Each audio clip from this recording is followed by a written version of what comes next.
My son sent me a text on the eve of his wedding that shattered my heart and then sealed his fate. Dad, do not come tomorrow. Monica says your blue-collar vibe will embarrass her family. I did not reply. I did not call. I simply opened my laptop and clicked one button that turned their dream wedding into a nightmare. If you have ever been underestimated by the very people you sacrificed everything for, hit that like button and subscribe. Let me know in the comments if you would have done what I did. I was sitting at my kitchen table with a tin of shoe polish and an old rag. The smell of wax and leather filled the room, mixing with the faint scent of sawdust that never really leaves a man like me. It was a Friday night in my small house in the suburbs of Chicago. The house is paid off. It is quiet. It is empty since my wife Catherine passed away 5 years ago. On the back of the kitchen door hung my charcoal suit. It was 10 years old, but I had it dry cleaned just for tomorrow. My son Jason was getting married. I am 66 years old, and my name is Bernie Kowalski. I rubbed the cloth in small circles over the toe of my dress shoe. I wanted to look presentable.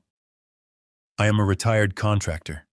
I spent 40 years of my life with cracked hands and a sore back pouring concrete and framing houses so that my son would never have to. I wanted him to have the soft hands of a man who signs checks, not the rough hands of a man who cashes them. And I succeeded. Jason is 28. He wears suits that cost more than my first car. He drives a BMW that I pay for, though he tells his friends he bought it with his bonus. I looked at the clock on the wall. It was 7 in the evening. I was expecting a call, maybe a little excitement, maybe a thank you. I had transferred $85,000 to the wedding venue, the Grand Plaza, just 48 hours ago. It was the deposit and the final payment all in one. Monica, my future daughter-in-law, had insisted on the Grand Plaza. She said it was the only place that met her standards. My phone buzzed on the table. The vibration rattled against the oak wood. I wiped my hands on a paper towel and picked it up. A smile touched my face. It was a text from Jason. I put on my reading glasses. I read the message. Then I read it again. Then I took my glasses off and cleaned them and put them back on and read it a third time. Dad, I am so sorry, but Monica is really stressed. She says having you there will make her anxious. Her family is very high society from New York, and well, you know, you are a bit too working class. They are uncomfortable around people who look like they labor. It is better if you do not come. I will send you photos. Love, Jason. I stared at the phone until the screen went black. The silence in the kitchen was sudden and absolute. It felt like the air had been sucked out of the room. Too working class. The words echoed in my head. I looked at my hands. They are calloused. I have a scar on my left thumb from a table saw accident in '98. I have a permanent tan on my neck from working under the summer sun. These hands built the foundation of the house Jason grew up in. These hands changed his diapers when Catherine was sick. These hands signed the checks for his private school and his college tuition. And these hands signed the check for $85,000 yesterday. I did not feel anger at first. I felt a cold, heavy stone settle in my stomach. It was the feeling of a man who realizes he has been building a house on a sinkhole for 28 years. Jason did not even have the courage to call me. He sent a text. He dismissed his father, the man who had been his only parent for the last 5 years, with a text message. Monica. I thought of her. She is 26. She acts like a princess. She told Jason she comes from old money. She speaks with a fake accent she picked up from watching television. She treats waiters like servants. And Jason just follows her like a puppy. He is weak. I raised him to be kind, but somewhere along the way, kindness turned into weakness. I stood up. My knees popped. I walked to the refrigerator and took out a bottle of beer, but then I put it back. This moment required something stronger. I went to the cabinet and poured 3 fingers of whiskey into a glass. I drank it in one swallow. The burn woke me up. I looked at the suit hanging on the door. It looked like a costume now. A costume for a clown who thought he was part of the family. I walked over to it. I took the hanger off the hook. I walked to the hall closet and hung it in the very back behind my winter coats. I would not be needing a suit tomorrow. I walked back to the kitchen table. I picked up my phone. I hovered my thumb over the call button. I wanted to scream. I wanted to ask him how he could do this, but then I stopped. What was the point? If I had to beg my son to want me at his wedding, then I had already lost. Dignity is the only thing a man has when he is alone. I would not give them the satisfaction of hearing me cry. I would not give them the satisfaction of hearing me yell. I sat down at my desk in the corner of the living room. I opened my laptop. The screen glowed blue in the dim light. I logged into my bank account. Most people look at me and see an old man in a flannel shirt driving a Ford F-150 with rust on the bumper. They see a man who cuts his own grass. They see a man who clips coupons for coffee. They do not know who I am. They do not know that 30 years ago I started a construction supply company. They do not know that I bought land when it was cheap and sold it when it was gold. They do not know that I own 3 apartment complexes in the city and a commercial warehouse district. I retired 5 years ago, but my money did not. Jason thinks I live on a pension and Social Security.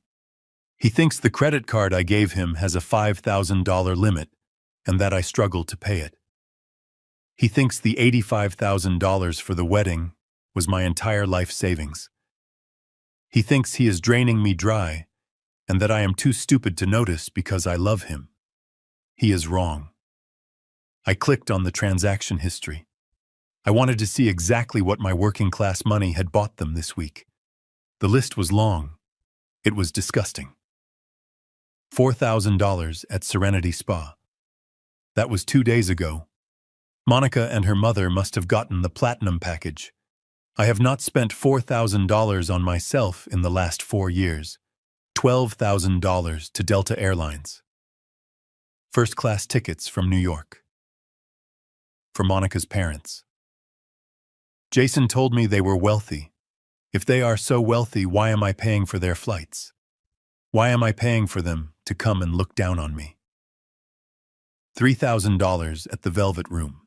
That was last night. The rehearsal dinner. I was not invited to the rehearsal dinner either. Jason told me it was just for the bridal party. But looking at the bill, I see charges for 20 people. 20 people eating steak and lobster on my dime while I ate a ham sandwich in my kitchen. I scrolled down. $500 for a limousine service. Pickup scheduled for tomorrow morning at the airport. That must be for the wealthy parents who cannot afford their own ride. And then the big one. Pending. $85,000. The Grand Plaza. I stared at that number. That was a college education. That was a house in some parts of the country. That was the blood and sweat of my life. And they were using it to throw a party where I was not welcome. I looked at the date. I initiated the transfer yesterday morning. It was an ACH transfer. Most people think these are instant. They are not. They take time to clear. There is a window, a small window, where the sender can revoke the authorization if there is an error or fraud. And this was fraud. It was a fraud of the heart. I moved the mouse cursor. My hand was steady. I was a sniper taking aim. I clicked on the $85,000 transaction. A menu popped up. I selected Dispute Transaction. The bank website asked for a reason. I typed in one word, unauthorized. It was not a lie. I authorized payment for my son's wedding. I did not authorize payment for a social event where I was banned. The contract between a father and son had been breached. I clicked Submit. The screen refreshed. Transaction canceled. The money would not leave my account. The Grand Plaza would get a notification in the morning that the funds had failed. I was not done. I went to the credit card tab. This was the card Jason carried in his wallet. The card he used to impress Monica. The card he used to buy her love. I looked at the balance. He had racked up $20,000 in the last month alone. Flowers, suits, jewelry. I clicked on Manage Authorized Users. I saw his name, Jason Kowalski. There was a toggle switch next to his name that said Active. I clicked it. The status changed to inactive, but I wanted to be sure. I wanted to be absolutely sure that when he tried to swipe that card tomorrow to pay for the flowers, or the makeup artist, or the final bar tab, that it would be a brick of useless plastic. I clicked Report Lost or Stolen. The site asked if I wanted to order a replacement card. I clicked No. I leaned back in my chair. The room was silent, but inside my head I could hear the sound of a guillotine dropping. I closed the browser tab for the bank. Then I opened my email. I had an email from the landlord of the house on Oak Street. This is the house Jason and Monica live in. They think they rent it from a property management company. They do not know that I own the house.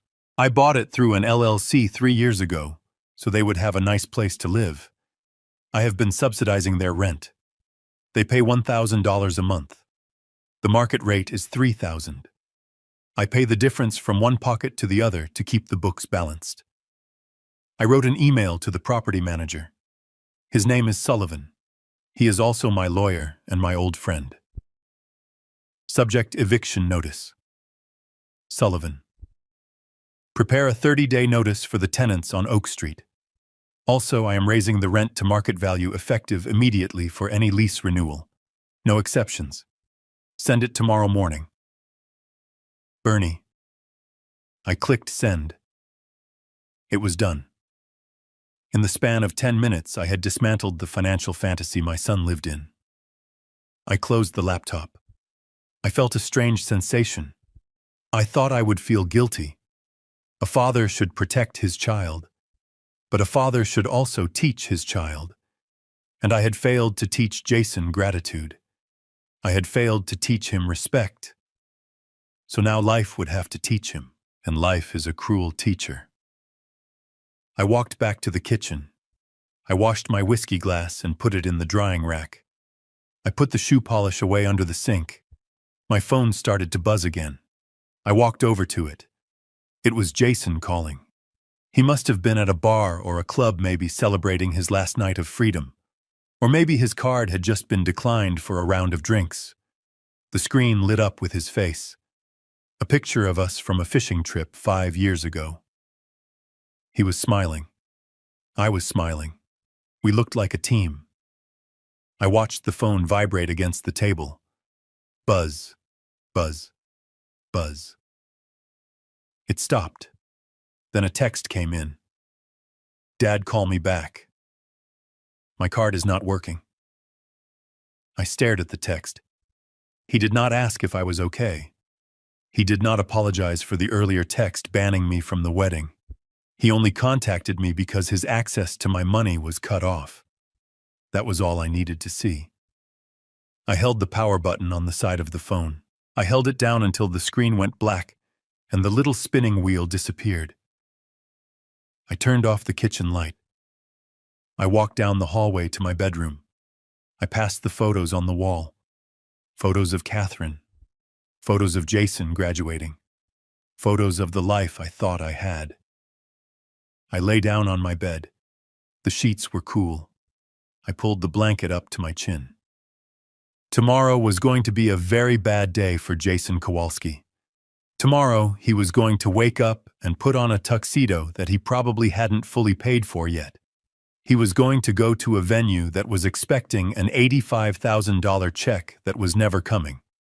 He was going to stand in front of his high society in-laws with a frozen credit card and a lie that was about to explode in his face. And I would not be there to fix it. I closed my eyes. For the first time in 28 years, I did not worry about my son. I did not worry about his future. I had done everything I could. I drifted off to sleep, listening to the sound of the wind outside. It sounded like a storm was coming. And it was. But for the first time, the storm was not hitting my house. It was hitting his. The sun was just beginning to burn off the morning mist that clung to the manicured lawns of my neighborhood. It was 7 in the morning on the day my son was supposed to get married. Most fathers would be tying a Windsor knot, or checking their watch, or maybe nursing a coffee while thinking about the speech they were going to give. I was out in my front yard pulling the starter cord on my 20-year-old Toro lawnmower. The engine sputtered and then roared to life a loud mechanical growl that shattered the suburban silence. I loved that sound. It was the sound of work. It was the sound of reliability. That machine had never let me down, unlike the people who were about to show up. I adjusted my hat, pulling the brim low over my eyes, and started pushing the mower across the grass. I could smell the gasoline and the sweet, sharp scent of cut clover. It was grounding. It reminded me of who I was. I was Bernie Kowalski. I built things. I fixed things. And today I was going to tear something down. I was halfway through the second row when I heard the screech. It was the distinct sound of high-performance rubber being tortured against asphalt. I didn't look up immediately. I kept my pace steady, pushing the mower, feeling the vibration in my hands. But I knew that sound. I knew the engine note that followed it. It was a BMW M5, a machine of precision engineering that cost north of $100,000. I knew exactly how much it cost, because I was the one who wrote the check for it 2 years ago when Jason said he needed a reliable car for client meetings. The black sedan drifted around the corner way too fast for a residential street and slammed on the brakes right in front of my driveway. The tires smoked, leaving thick black skid marks on the pavement I had sealed myself last summer. I stopped the mower. I didn't turn it off. I just let it idle, the engine chugging rhythmically while I leaned against the handle and waited. The driver's door flew open. Jason scrambled out. He looked like a wreck. His hair was unwashed, sticking up in tufts, and he was wearing a wrinkled t-shirt and sweatpants. He looked nothing like a man about to marry into high society. He looked like a boy who had lost his mother at the grocery store. Then the passenger door opened. Monica stepped out. She was wearing a pink velour tracksuit that probably cost more than my lawnmower and huge sunglasses that covered half her face. She slammed the door so hard, the car rocked on its suspension. That made my jaw tighten. "You don't slam the door of a car you don't own." "Bernie," she screamed. Her voice was shrill, cutting through the rumble of the lawnmower. "What the hell is wrong with you?" I reached down and flipped the switch on the mower. The engine died. The sudden silence was heavy. I took a slow breath, inhaling the gasoline fumes one last time before facing them. I grabbed a rag from my back pocket and wiped the sweat from my forehead. I didn't say a word. I just looked at them. Jason ran up the driveway, his loafers slipping on the loose grass clippings. "Dad," he panted, stopping a few feet away from me. "Dad, you have to pick up the phone." "Why is your phone off? Do you have any idea what is happening?" I looked at him calmly. "I am cutting the grass, Jason. I like to focus when I work." Monica marched up behind him. She didn't look at me. She looked at her phone, typing furiously with manicured nails before shoving the screen toward my face. "Declined," she hissed. "Declined. Do you know what that word means, Bernie?" I was at the salon. I was in the chair. They had just finished the extensions. My hair was wet. And when I gave them the card, the machine beeped. It beeped loud. Everyone looked. The stylist, the other customers, everyone. She took a step closer, invading my personal space. She smelled of expensive chemicals and desperation. It said, "Stolen." She whispered the word like it was a curse. The machine said the card was reported stolen. They thought I was a thief. They threatened to call the police, Bernie. I had to call my father to pay over the phone. My father. On my wedding day. I folded the rag and put it back in my pocket. That sounds embarrassing, I said. My voice was flat, devoid of sympathy. Embarrassing, she shrieked.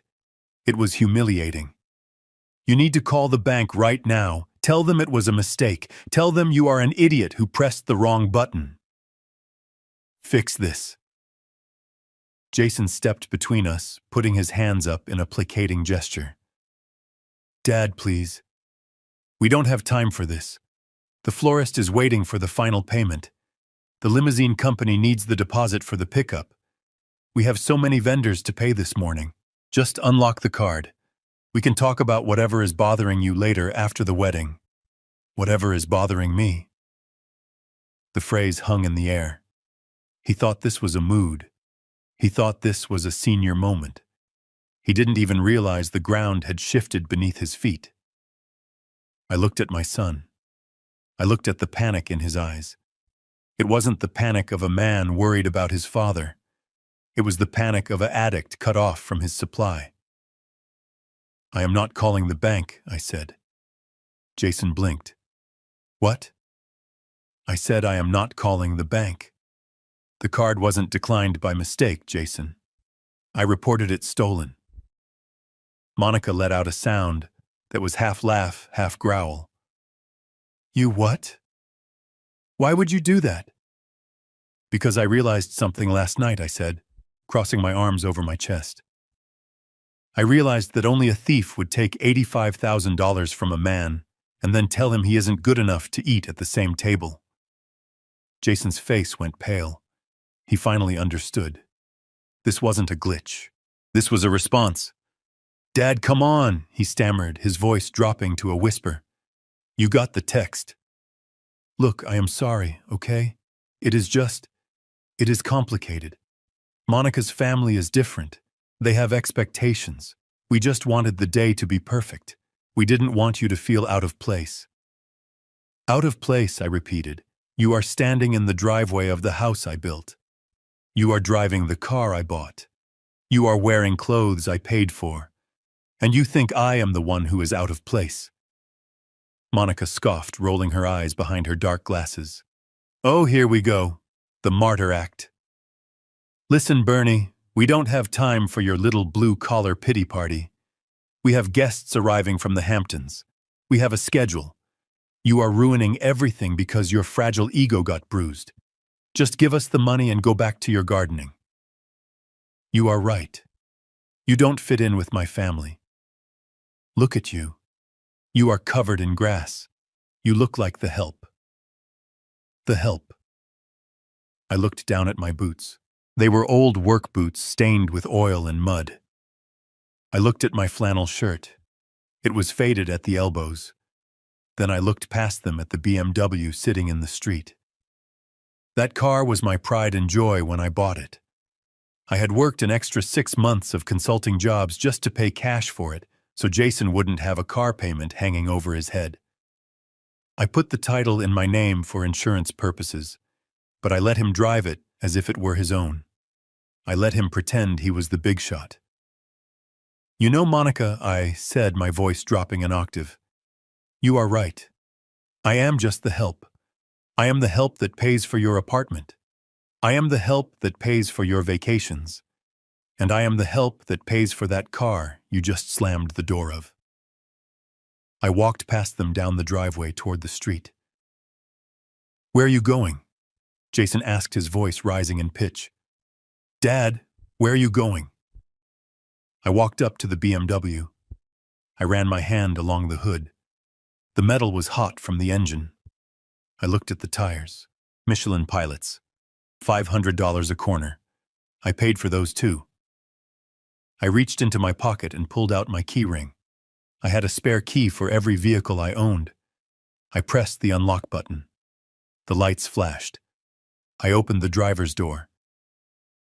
Dad, what are you doing? Jason yelled, running toward me. We need that car. We have to pick up the groomsmen in an hour. I sat in the driver's seat. The leather was soft. It smelled like Jason's cologne and Monica's perfume. It smelled like entitlement. I started the engine. The dashboard lit up. "Get out of the car!" Bernie Monica screamed, running down the driveway, her heels clicking frantically on the concrete. "That is our car. You can't take our car." I rolled down the window as they reached me. I looked at Jason. He was gripping the door handle, his knuckles white. "It is not your car, Jason," I said. "It never was. It is my car. My name is on the title. My name is on the insurance. And since I am not invited to the wedding, I don't see why my car should be invited either." "Dad, you can't do this," Jason pleaded, tears welling up in his eyes. "How are we supposed to get to the venue? How are we supposed to get around?" "I don't know," I said, shifting the car into gear. "Maybe you can call Monica's wealthy father. I am sure he has a spare limousine lying around. Or maybe you can take the bus. It is very affordable, very blue-collar." I didn't wait for a response. I stepped on the gas. The car surged forward, leaving them standing in the street. I looked in the rearview mirror. I saw Jason standing there with his arms hanging by his sides, looking lost. I saw Monica throwing her hands in the air, screaming at the empty space where the car used to be. I drove the BMW around the block and parked it in my garage. I closed the garage door. Then I went back inside my house and locked the front door. I went to the kitchen and poured myself a cup of coffee. My hands were shaking slightly, not from fear, but from adrenaline. I had fired the first shot, but the war was far from over. I sat down at the table and looked at my phone. It was buzzing again. This time it wasn't Jason. It was the landline. I let it ring. I knew what was coming next. They would try to go back to their apartment. They would try to regroup. They would try to find anything they could sell to get quick cash. They were heading to the house on Oak Street, and they had no idea that the locks on that house were being changed in exactly 20 minutes. I took a sip of coffee. It was bitter. Just the way I like it. This was going to be a very long day, but for the first time in a long time I was looking forward to it. They wanted a show. They wanted a perfect high society wedding. Well, I was going to give them a show they would never forget. I was going to show them exactly what happens when the help decides to quit. The phone stopped ringing. The silence returned, but it wasn't peaceful. It was the silence of a fuse burning down, and the explosion was going to be spectacular. I stood up and walked to the window. I watched them walking down the street away from my house. They were arguing. Monica was shoving Jason. Jason was trying to grab her arm. They looked small from here, small and petty and weak. They were walking toward the bus stop. I almost felt sorry for them. Almost. But then I remembered the text message. "Don't come. You are too working class." I turned away from the window. I had work to do. I had a wedding to crash, and I needed to make sure my suit was pressed. Because if I was going to be the villain in their story, that was going to be the best-dressed villain they had ever seen. I walked to the closet and pulled out the charcoal suit. I laid it on the bed. I ran my hand over the fabric. It was good quality, durable, just like me. The game had changed, and they didn't even know the rules yet. I stood in my kitchen listening to the silence of the house, but it did not last long. The pounding started on the front door less than 10 minutes after I had taken the BMW back. It was a rhythmic, desperate thudding that shook the frame. They had not walked to the bus stop after all. They had come back. They had realized that without me, they were stranded in a suburb with no money, no car, and a clock that was ticking down to a social disaster. I finished my coffee. I placed the mug in the sink. I walked slowly to the door. I did not hurry. I was done hurrying for people who would not cross the street to help me. I unlocked the deadbolt and pulled the door open. Jason was standing there, his chest heaving, his face slick with sweat. Monica was behind him, her arms crossed her expensive tracksuit looking ridiculous against the peeling paint of my porch railing. She looked like an angry flamingo in a coal mine. "You have to stop this, Dad," Jason said, his voice cracking. "You are taking this too far. It was just a text. It was just a request. We didn't mean to hurt your feelings, but you are acting like a lunatic. Give us the keys. Turn the cards back on. We have an hour before the ceremony starts." I leaned against the doorframe, blocking the entrance. I looked at my son. He was 28 years old, but in that moment he looked like a toddler throwing a tantrum in a toy store. "I am not acting like a lunatic, Jason," I said, my voice calm and low. "I am acting like a man who just saved $85,000. Monica stepped forward, pushing Jason aside. Her face was twisted into a sneer that exposed the lines of filler around her mouth. "Listen to me, you selfish old man," she spat. "You think this is a game. You think you can hold us hostage. You are pathetic. This is my wedding, my day, and you are ruining it because you are too sensitive to handle the truth." "And what is the truth, Monica?" I asked. "The truth is that you are an embarrassment," she screamed. "Look at you. Look at this house. It smells like old grease and sawdust. You wear clothes from a thrift store. You drive a truck that belongs in a junkyard. My parents are sophisticated people. They are flying in from New York. They run in circles you couldn't even dream of getting into. Do you really think I want them to see you standing next to us in photos? Do you think I want to explain to my friends that my father-in-law digs ditches for a living?" I stood there and let her words hit me. They were meant to hurt. They were meant to cut me down. But they didn't hurt. They just clarified things. They stripped away the last layer of doubt. "I don't dig ditches, Monica," I said. "I own the company that digs the ditches, and the company that pours the concrete, and the company that builds the walls. But you never cared about that, did you? You only cared about the checkbook." "I don't care what you own," she hissed. "You are low-class, Bernie. You always have been. You are cheap. You are tacky. And frankly, we were doing you a favor by inviting you at all. But now you are going to fix this. You are going to give us the money because you owe it to Jason. You owe him a future." "I owe him nothing," I said. "I gave him a life. I gave him an education. I gave him a home. And in return, he gave me a text message telling me to stay away." Jason tried to intervene. "Mom didn't mean that, Dad. She is just stressed." "Oh, shut up," Monica snapped at him. "Stop coddling him. He needs to hear this." She turned back to me, her eyes blazing. "You are going to pay for this wedding, Bernie. You are going to pay for every single cent, because if you don't, I will make sure you never see your son again. I will make sure you die alone in this miserable little house." I looked at her. I looked at the greed and the entitlement radiating off her like heat from a pavement. And then I asked the question that had been burning in my mind since last night. Why, I asked. What, she snapped. "Why should I pay for a party I am not invited to?" She blinked. The question seemed to confuse her. "Because it is your duty," she said. "Because that is what parents do, they pay." "No," I said. "Parents provide. Fools pay. And I am done being a fool." I reached into my pocket and pulled out my phone. It was an old model with a cracked screen. Monica looked at it with disdain. "What are you doing?" she asked.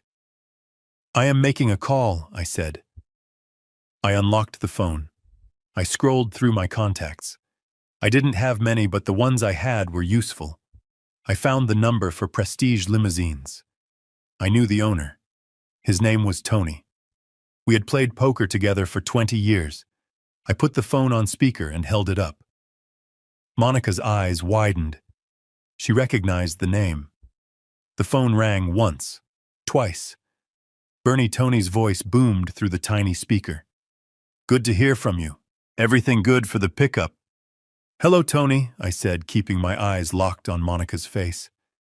I am calling about the reservation for the Kowalski wedding. The stretch Hummer and the 2 town cars for the airport pickup. Yes, sir, Tony said. My drivers are at O'Hare right now. The flight from New York just landed. We are waiting for the party at baggage claim. I saw the color drain from Monica's face. Her parents, her wealthy, sophisticated parents, were walking toward baggage claim right now, expecting a chauffeur with a sign. Tony, I said, there has been a change of plans. What kind of change, Bernie? Tony asked. I need you to cancel the service, I said. Cancel it? Tony sounded confused. Bernie, the drivers are already there. The meter is running. I know, Tony, I said. I will pay the cancellation fee. Whatever it is, just put it on my tab. But do not pick up those passengers. Bernie, are you sure? Tony asked. It is a wedding day. I am sure, Tony, I said. The credit card on file for the incidentals was my son's, and it has been reported stolen. And I am withdrawing my personal guarantee for the contract. Send the drivers home. There was a pause on the line. Then Tony sighed. All right, Bernie. You are the boss. I will radio them now to leave the terminal. Sorry about the trouble. No trouble, Tony, thanks. I hung up the phone.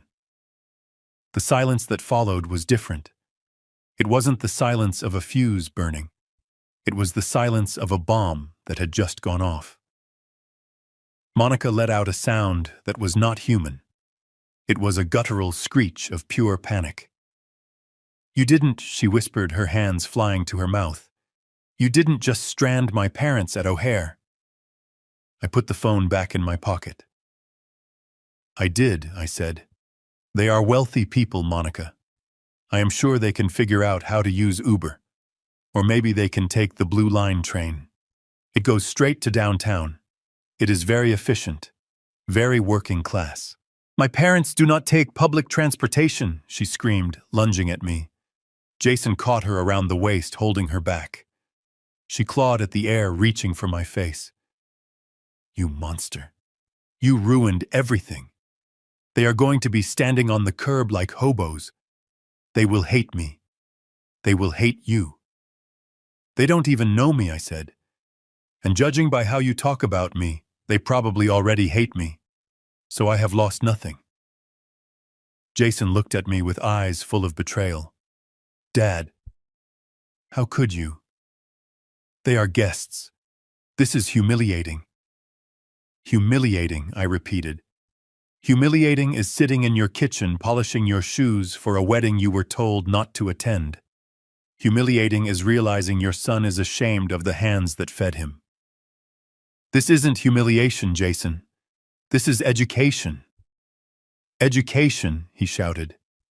You are destroying my life to teach me a lesson. I am destroying the lie you are living, I said. You wanted to play the big shot, Jason. You wanted to marry the princess. Well, big shots pay their own bills, and princesses don't marry paupers. Monica stopped struggling against Jason's grip. She stood up straight, smoothing her tracksuit. Her face was cold now, calculated. Fine, she said. Fine. You want to play dirty, Bernie? We can play dirty. You think you can starve us out? You think we will come crawling back? You are wrong. We don't need you. We have the house on Oak Street. We have our wedding gifts.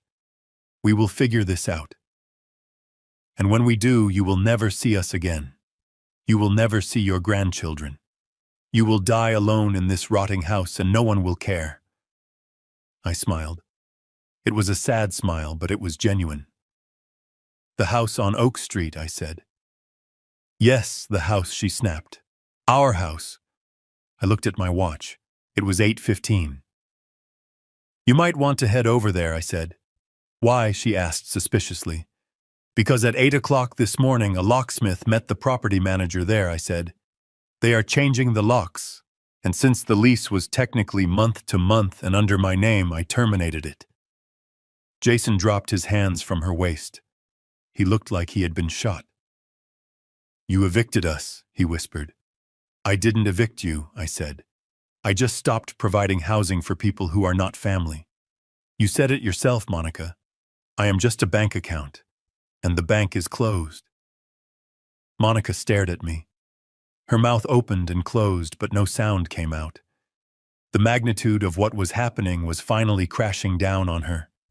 No car, no venue, no limo for her parents, and now no home. Jason backed away from me. He looked at the house he had grown up in. He looked at me, his father. And for the first time I saw fear in his eyes. Real fear. The fear of a man who realizes he is standing on a trapdoor and the lever has just been pulled. You are insane, he said. You are actually insane. Go, I said, pointing to the street. Go find your wife's parents. Go explain why they are standing at the airport. Go find a place to sleep tonight. But get off my property.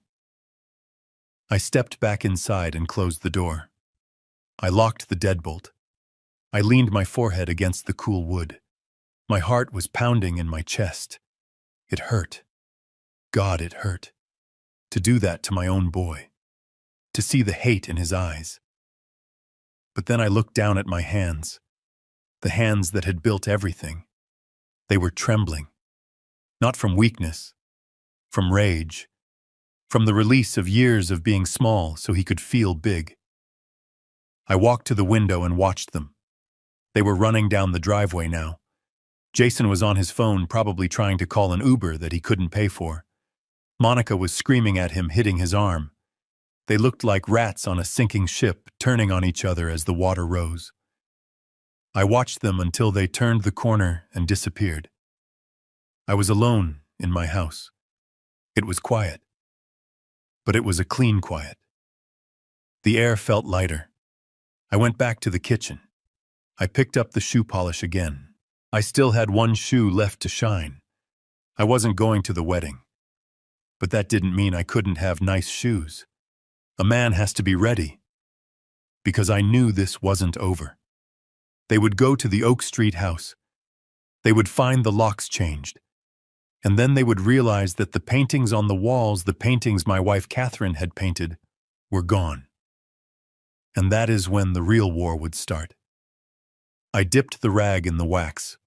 Circular motions, patience, focus. I was just getting started. I drove to the house on Oak Street. It was a 20-minute drive from my place past the strip malls and the new developments that had sprung up over the cornfields I used to play in as a boy. I parked my truck across the street. The house looked good. I had resided it myself 3 years ago, choosing a slate blue vinyl that was expensive but lasted forever. The lawn was green. The windows were clean. It was a perfect starter home. A home most young couples would kill for, and I had given it to them for the price of a studio apartment. I saw them before I even turned the engine off. They were standing on the front porch. Monica was banging on the door, but with the flat of her hand screaming at the wood as if it could hear her. Jason was pacing back and forth on the walkway, his hands in his hair, looking like a man who had just watched his house burn down. They hadn't gone to the airport. They hadn't gone to a hotel. They had come here hoping I was bluffing, hoping that the key in Jason's pocket would still turn the tumbler. It didn't. Sullivan is a good property manager. When he says 8 o'clock, he means 8 o'clock. I stepped out of the truck. I didn't slam the door. I just pushed it shut until it clicked. The sound made Jason look up. When he saw me, his face changed. The fear I had seen earlier was gone, replaced by a raw, ugly fury. He didn't see his father anymore. He saw the enemy. He saw the man standing between him and the life he felt he was owed. He started running toward me. He didn't scream. He didn't shout. He just lowered his head and charged. I had seen that look before in bar fights and disagreements on job sites when the money ran out. It was the look of a man who has lost control and wants to hurt something just to prove he still exists. I stood my ground. I didn't flinch. I reached into the bed of my truck. My hand closed around the cold rubber grip of a pair of long-handled pruning shears. I had thrown them in there yesterday after trimming the hedges at one of my rental properties. They were heavy, solid steel, with blades sharp enough to take a finger off without slowing down. I pulled them out and held them at my side. I didn't raise them like a weapon. I just held them like a tool I knew how to use. Jason crossed the street. He didn't slow down. He was going to hit me. My own son was going to tackle me onto the asphalt. I took one step forward and snapped the blades of the shears together. Clack! The sound was sharp and metallic, cutting through the morning air like a gunshot.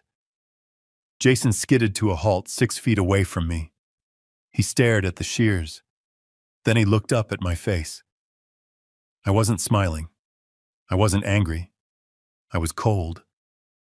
I looked at him with the eyes of a foreman who catches a worker stealing copper wire. I looked at him with the eyes of a man who has fired people bigger and meaner than him. "Don't," I said. My voice was low, barely a whisper, but he heard it. "Do not take another step, Jason." He stood there, chest heaving, fists clenched at his sides. "You locked us out," he choked out, saliva flying from his lips. "All our stuff is in there. My suit, Monica's dress for the reception, our passports, everything. You can't do this.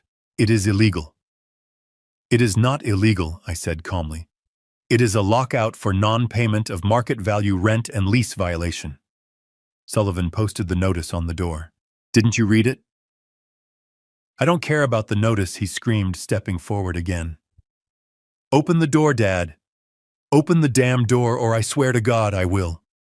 He raised a fist. I lifted the shears. I pointed the blades right at his chest. I didn't shake. My arm was steady as a rock. "You will what, Jason?" I asked. "You will hit me. You will beat up the old man. Go ahead. Try it. But remember who taught you how to fight. And remember that I spent 40 years breaking concrete while you were playing video games." He froze. He looked at the blades, then at my eyes. He saw something there he had never seen before. He saw that the safety net was gone. He saw that I wasn't his dad anymore. I was just another man. And in a fight between men, he knew he would lose. The rage drained out of him, leaving him hollow. He took a step back, his hands shaking. "You are crazy," he whispered. "You are actually threatening me." "I am not threatening you," I said, lowering the shears but keeping them ready. "I am protecting myself. There is a difference." Monica came running down the lawn, her heels sinking into the grass I paid to have fertilized. She grabbed Jason's arm, pulling him back. "Jason, stop," she cried, looking at me with genuine terror. "He has lost his mind. Look at him. He has a weapon. Let's go. We have to go. We can call the police later. We have to get to the venue. My parents are probably there by now. We have to salvage this." She was right. The clock was ticking. Every minute they wasted arguing with me was a minute closer to their social funeral. I watched them retreat. They backed away toward the sidewalk like I was a rabid dog. "Listen to me," I called out. My voice carried down the street. "I am giving you 24 hours. They stopped and looked back. 24 hours, I repeated. "Sullivan will be here tomorrow at noon. He will open the door for exactly 60 minutes. You can take your clothes and your personal items. Anything left after that goes to the dump." "But the furniture," Monica wailed. "The TV, the wedding gifts. The furniture is mine," I said. "I bought it. The TV is mine. I bought it. The gifts. Well, you can take the gifts. You are going to need them to return for cash when you realize you have nowhere to sleep." I took a step toward them, and they flinched. "Now get out of here," I said. "Get off my street. Go play pretend with your rich in-laws. Go see how far that gets you." Jason looked at me one last time. There was no love in his eyes. Only hate. Pure, unadulterated hate.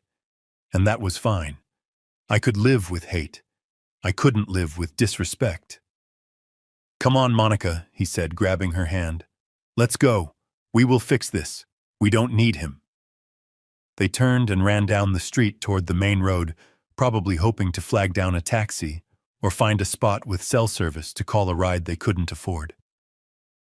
I watched them go.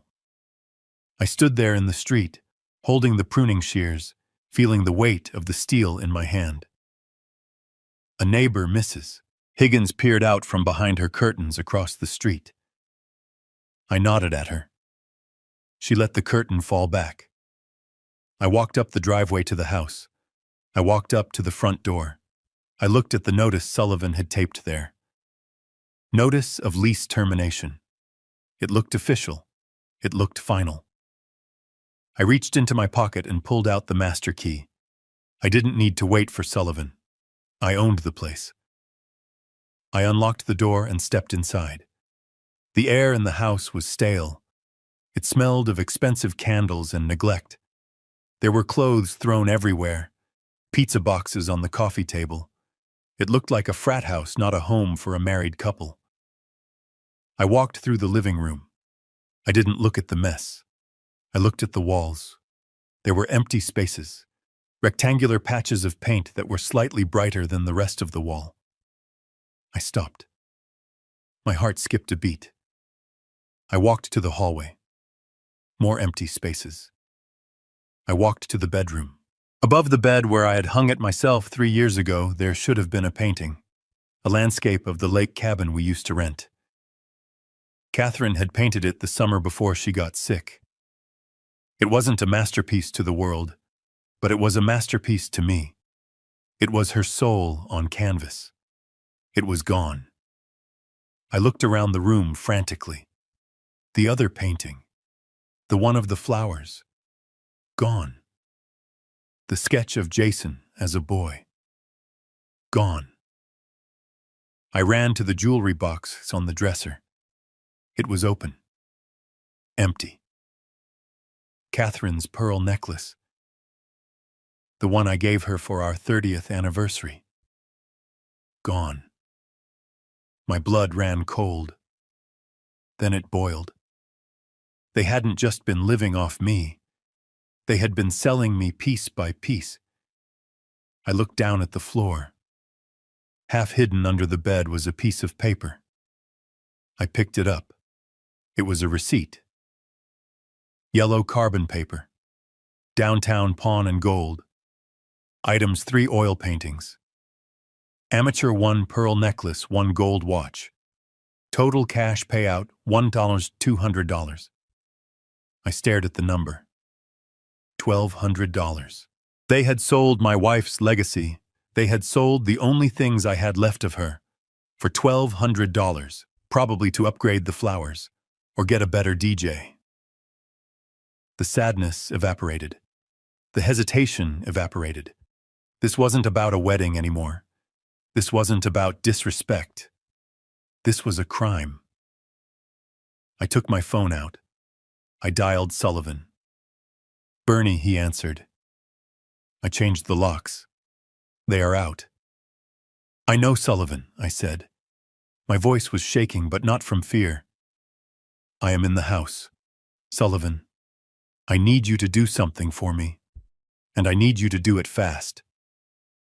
"What is it, Bernie?" "Draft a criminal complaint," I said. "Theft. Grand larceny." "Bernie, are you sure? It's your son." I looked at the empty spot on the wall where Catherine's painting used to be. I touched the wall. It was cold. "He isn't my son right now, Sullivan," I said. "He is a thief. Prepare the papers and call the police. Tell them to meet me at the Grand Plaza." "You are going to the wedding?" Sullivan asked. "Yes," I said. "I am going to the wedding. I have to deliver a gift." I hung up. I put the receipt in my pocket. I walked out of the house and locked the door. I got into my truck. I had work to do. I pulled my truck up to the curb in front of the house on Oak Street and killed the engine. The silence that followed was heavy. It was the kind of quiet that usually comes before a storm breaks. I sat there for a moment, gripping the steering wheel, looking at the house. It was a good house, a solid house. I had bought it as a foreclosure 3 years ago and spent 6 months restoring it with my own hands. I sanded the floors. I hung the drywall. I installed the new windows. It was supposed to be a gift, a stepping stone for Jason and Monica to build a life. Now it looked like a fortress that had been barred against me.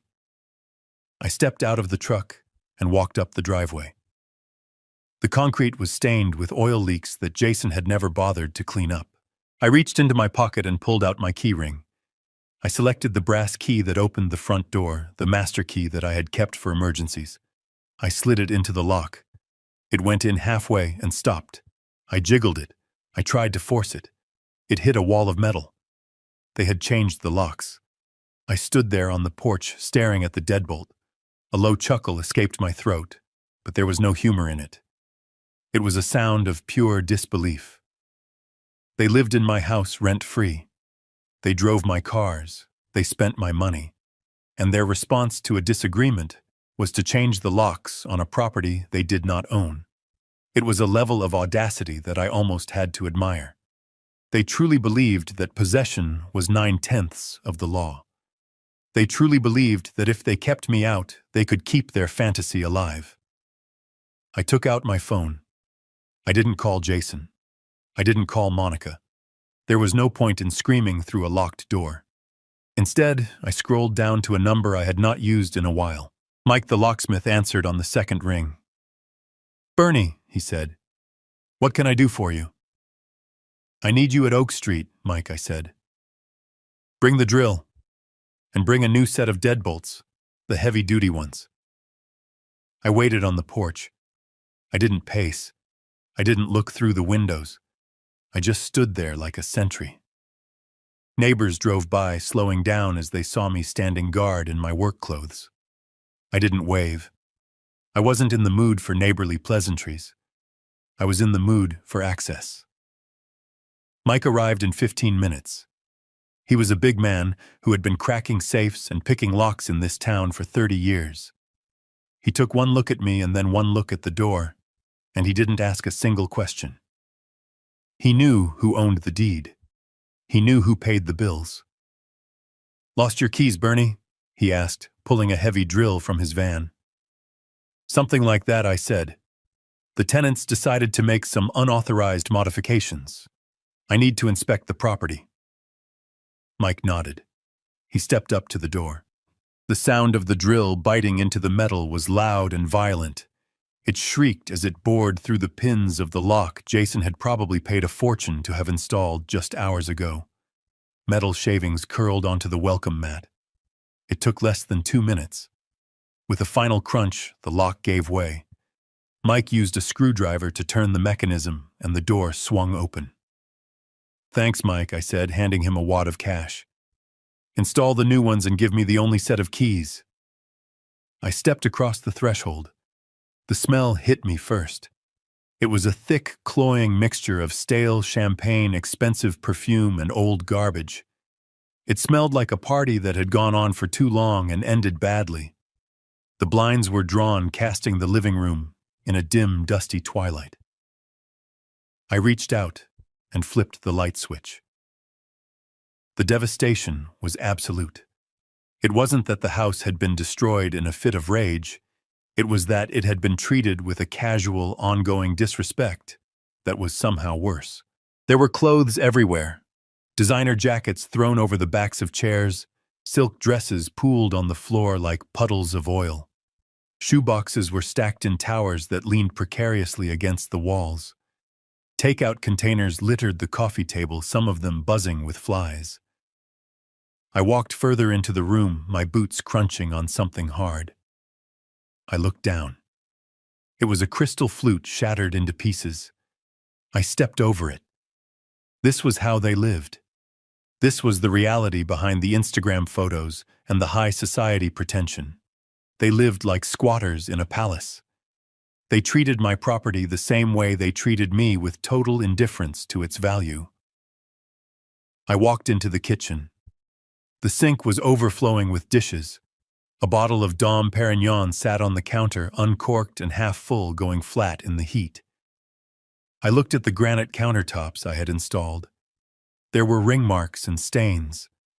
I looked at the cabinets. One of the doors was hanging off its hinges. I felt a cold fury rising in my chest. This wasn't just messy. This was ungrateful. Every stain, every scratch, every piece of trash was a testament to how little they cared about the work I had done for them. But then I noticed something else. Something that made the mess seem insignificant. I walked back into the living room. I looked at the walls. When I had given them the house, I had left a few things. Furniture, mostly, but also art. My wife, Catherine, had been a painter. She wasn't professional, but she had a way of capturing light that made the world feel softer. She had painted landscapes of the places we had visited, the lakes, the mountains, the quiet corners of the world where we had been happy. I looked at the spot above the fireplace. There was a large rectangular patch of paint that was cleaner and brighter than the rest of the wall. The painting of the lighthouse in Maine was gone. I spun around. I looked at the wall by the hallway. The painting of the wildflower field. Gone. My heart began to hammer against my ribs. It wasn't the frantic beat of panic. It was the heavy thud of dread. I ran down the hallway, kicking aside a pile of laundry. I burst into the master bedroom.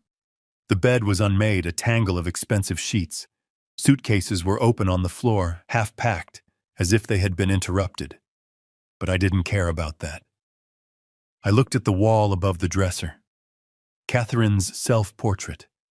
The one she had painted for me on our 25th anniversary. The one where she was smiling that secret smile she only gave to me. It was gone.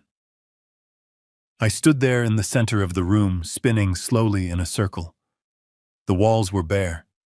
Every single piece of art, every single reminder of my wife was missing. The hooks were still there, naked and accusing. I rushed to the closet. I threw open the doors. I pulled out the drawers of the jewelry cabinet I had built into the wall. It was empty. Catherine's pearl necklace, her diamond earrings, the gold watch I had given her when Jason was born.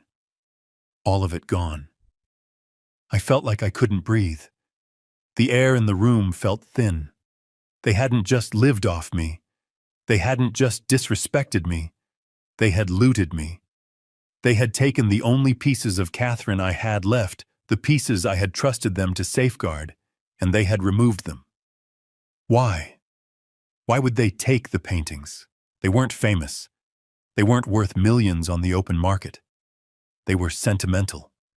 They were family history. Unless they needed money fast. Unless they needed cash to pay for the flowers and the limo and the champagne tower at the wedding I wasn't invited to. I fell to my knees. I began to tear through the room. I ripped the sheets off the bed. I dumped the contents of the suitcases onto the floor. I was looking for something, anything, that would tell me where they were. I checked the nightstand drawers, empty except for loose change and receipts. Receipts. I grabbed a handful of papers from the trash can next to the bed. I smoothed them out. Pizza, dry cleaning, a parking ticket. And then I saw it. A yellow slip of carbon paper crumpled into a ball and discarded as if it meant nothing. I unfolded it. My hands were shaking so hard I could barely read the text. The logo at the top was a pair of scales.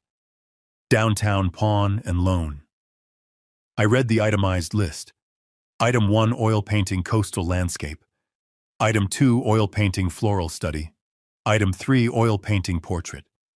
Item 4, vintage pearl necklace. Item 5, gold lady's watch. I looked at the total payout. $1,200. They had sold my wife's soul. They had sold 40 years of memories. They had sold the legacy of a woman who had loved Jason more than life itself. And they had sold it all for $1,200, probably to pay for the appetizers or the upgrade to the bridal suite. I sat there on the floor, clutching the yellow slip of paper. The rage that had been burning inside me turned into something else. It turned into ice. It turned into a resolve so cold and so hard that it frightened me. This was no longer a dispute between a father and a son. This was no longer about a wedding invitation or a bank account. This was a crime. I stood up. I put the receipt in my pocket. I looked around the room one last time. I looked at the empty walls. I didn't see my son's bedroom anymore. I saw a crime scene. I walked out of the room. I walked down the hallway. I walked past the locksmith who was finishing up the installation of the new deadbolt. "Lock it up, Mike," I said. My voice was steady. "Lock it all up. Nobody gets in here. Not even if they beg." I walked out to my truck. I took out my phone. I dialed a number. Sullivan answered on the first ring. "Bernie, did you get in?" he asked. "I got in," I said. "Sullivan, I need you to do something for me. And I need you to show it right now." "What is it, Bernie?" "I am holding a receipt from a pawn shop," I said. "Jason stole his mother's jewelry. He stole her paintings. And he pawned them." There was a silence on the line. Then Sullivan spoke, his voice grave. "Bernie, that is grand larceny. If we pursue this, he will go to jail." I looked at the house. I looked at the window where Catherine used to stand and wave at me when I came home from work. "Draft the complaint, Sullivan," I said. "Call the precinct. Tell them I want to press charges, and tell them to meet me at the Grand Plaza." "You are going to the venue?" Sullivan asked. "Yes," I said, starting the engine. "I am going to the venue. The police can pick him up there." "Bernie, think about this," Sullivan said. "Doing this at the wedding, that is the nuclear option." I put the truck in gear. "They sold Catherine for $1,200, Sullivan. The nuclear option is the only option left." I hung up. I didn't look back at the house. I drove toward the city. The sun was high in the sky now. It was a beautiful day for a wedding. And it was a beautiful day for justice. I stood in the center of the master bedroom, and the silence of the house felt heavy enough to crush a man. The rectangular pale spots on the walls where Catherine's paintings used to hang looked like fresh scars on skin. They were wounds. They were voids where the soul of this house used to be. I felt a tightness in my chest that had nothing to do with my heart condition and everything to do with heartbreak. I needed to know. I didn't just need to suspect, I needed to know exactly what they had done. I needed to see the paper trail of their betrayal. I walked over to the desk in the corner. It was a cheap particle board thing that Monica had insisted on buying, because it looked modern even though I had offered to build them a solid oak one. The surface was buried under a landslide of paper, unopened envelopes, glossy wedding magazines, brochures for luxury honeymoons in the Maldives. It was a shrine to their delusion. I started digging. I wasn't gentle. I swept the magazines onto the floor with a swipe of my arm. I grabbed handfuls of mail and ripped them open. Past due notice from the electric company. Final warning from the credit card company. A letter from a collection agency regarding a personal loan. It was a financial autopsy. They weren't just broke. They were drowning. They were suffocating under the weight of a lifestyle they couldn't afford, and they were using the wedding as a last gasp of air. They were gambling everything on the hope that the wedding gifts would bail them out, or that I would die and leave them the rest. I pulled open the top drawer. It was jammed with takeout menus and charging cables. I yanked it harder, and it flew off the tracks, crashing onto the floor. Underneath the drawer, hidden in the dark recess of the desk cavity, was a shoebox. I pulled it out. It was an old Nike box. I opened the lid. Inside, there was a tangle of papers, receipts, pawn slips. My hands trembled as I reached in. I picked up the first slip. It was dated 3 months ago. Gold cufflinks. Engraved BK. My cufflinks. The ones I had given Jason for his college graduation. The ones that had belonged to my father. He had pawned them for $200. I picked up another slip. 2 months ago. Silver tea set. Antique. Catherine's tea set. The one her grandmother had brought over from Poland. Gone. Sold for scrap silver. I felt bile rise in my throat. I dug deeper. I was looking for the most recent one. The one that would explain the empty walls and the hollow feeling in the room. I found it at the bottom of the stack. It was dated yesterday. The ink was barely dry. Downtown pawn and loan. The list was long. It was a catalog of my wife's life. Item 1, oil painting. Coastal scene. Artist unknown. Item 2, oil painting. Floral arrangement. Artist unknown. Item 3, 18K gold locket with diamond chip. Item 4, pearl necklace. Double strand. I stared at the paper. The words swam before my eyes. The locket. I had bought that for Catherine when we found out she was pregnant with Jason. I had worked double shifts for 6 months to pay for it. I remembered the night I gave it to her. We were sitting on the floor of our first apartment, eating pizza because we couldn't afford a table yet. She had cried. She had worn it every single day until she got sick. She had taken it off in the hospital because her skin was so sensitive, and she had handed it to me and said, "Give this to Jason's wife one day. Make sure she knows what it means."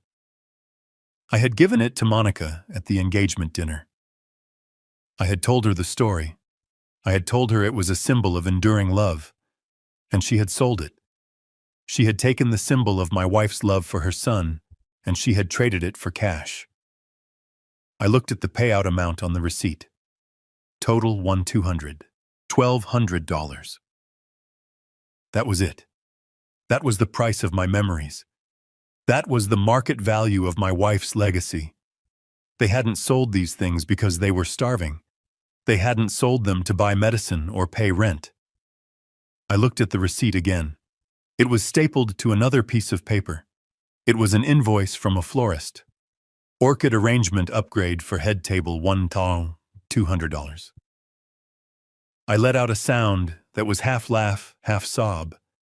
They had traded Catherine's locket for flowers. They had traded her paintings for centerpieces that would wilt and die before the night was over. They had erased my wife to buy a few hours of looking rich for people who didn't care about them. I sat down on the edge of the unmade bed. I held the pawn slip in both hands. The paper felt hot against my skin. For years I had made excuses for Jason. I told myself he was young. I told myself he was under pressure. I told myself that he was just trying to find his way in a world that was harder than the one I grew up in. I told myself that deep down he was still the little boy who used to follow me around the job site with a plastic hammer. But that boy was gone. That boy had died a long time ago.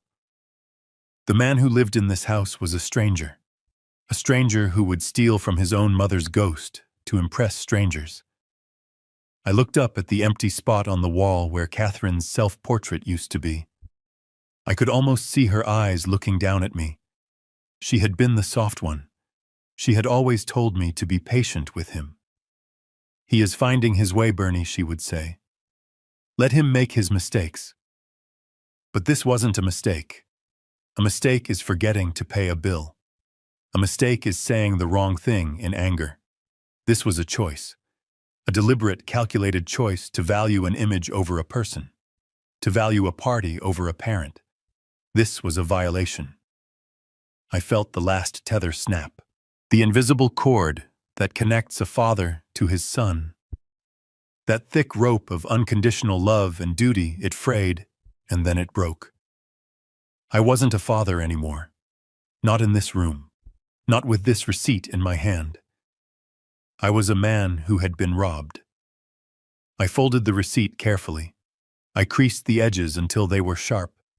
I put it in the breast pocket of my flannel shirt right over my heart. It didn't feel like paper anymore. It felt like evidence.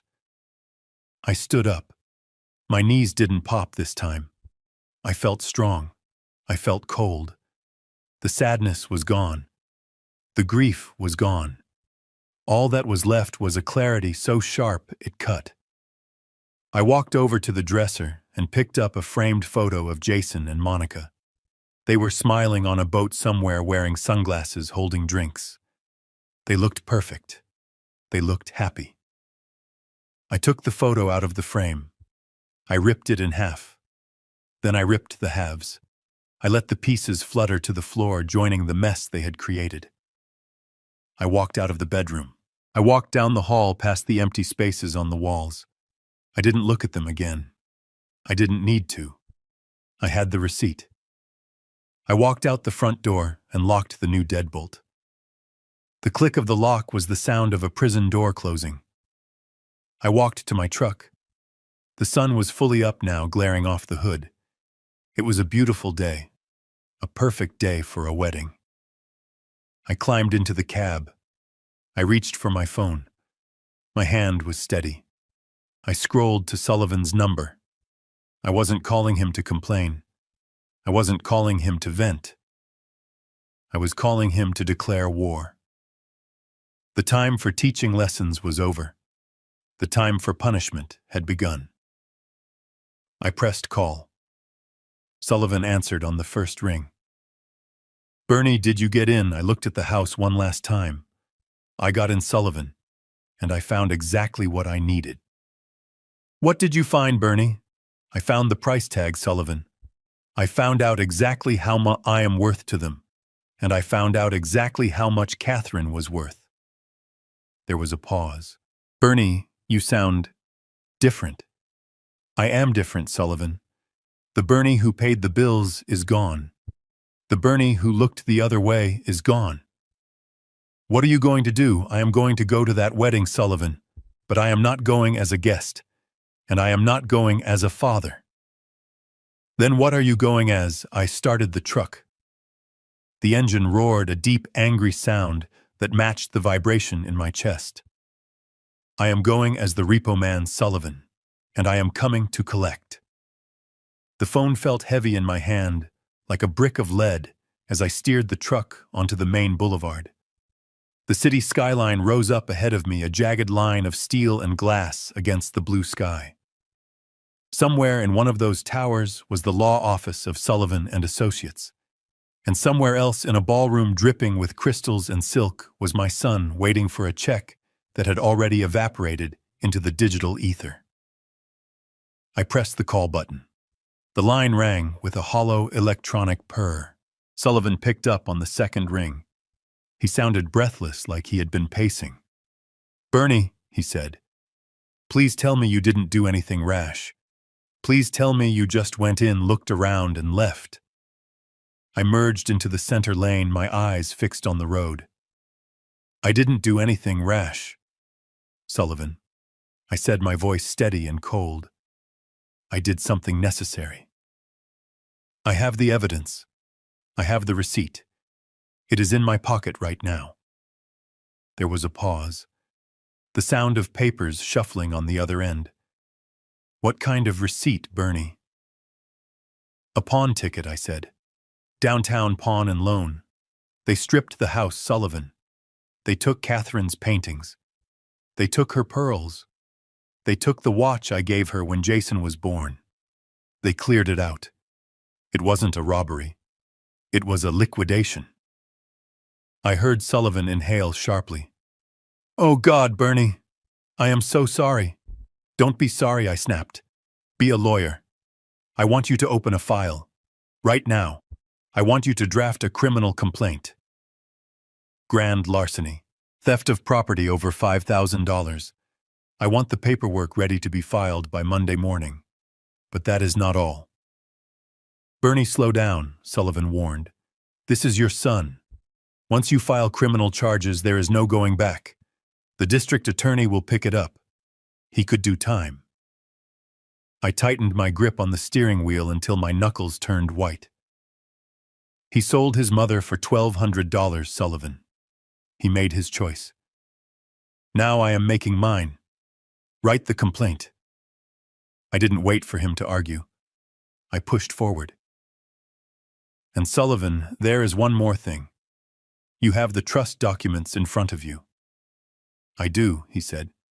Go to page 14. Section 3. The Asset Recovery Clause. I heard the sound of pages turning. I knew the document by heart. I had written it myself 5 years ago when I first started to worry that Jason didn't understand the value of $1. It was a fail-safe, a nuclear button I never thought I would have to push. I see it, Sullivan said, his voice dropping to a whisper. Bernie, that clause, that allows you to claw back any assets purchased with trust funds if the beneficiary engages in criminal activity or gross misconduct. Activate it, I said. Bernie Sullivan said. That means everything. The down payments, the furniture, the clothes on his back. If we can prove it was bought with the allowance money, you can legally seize it. I know what it means, I said. Activate it. I want a lien on everything. I want his accounts frozen. I want his assets seized.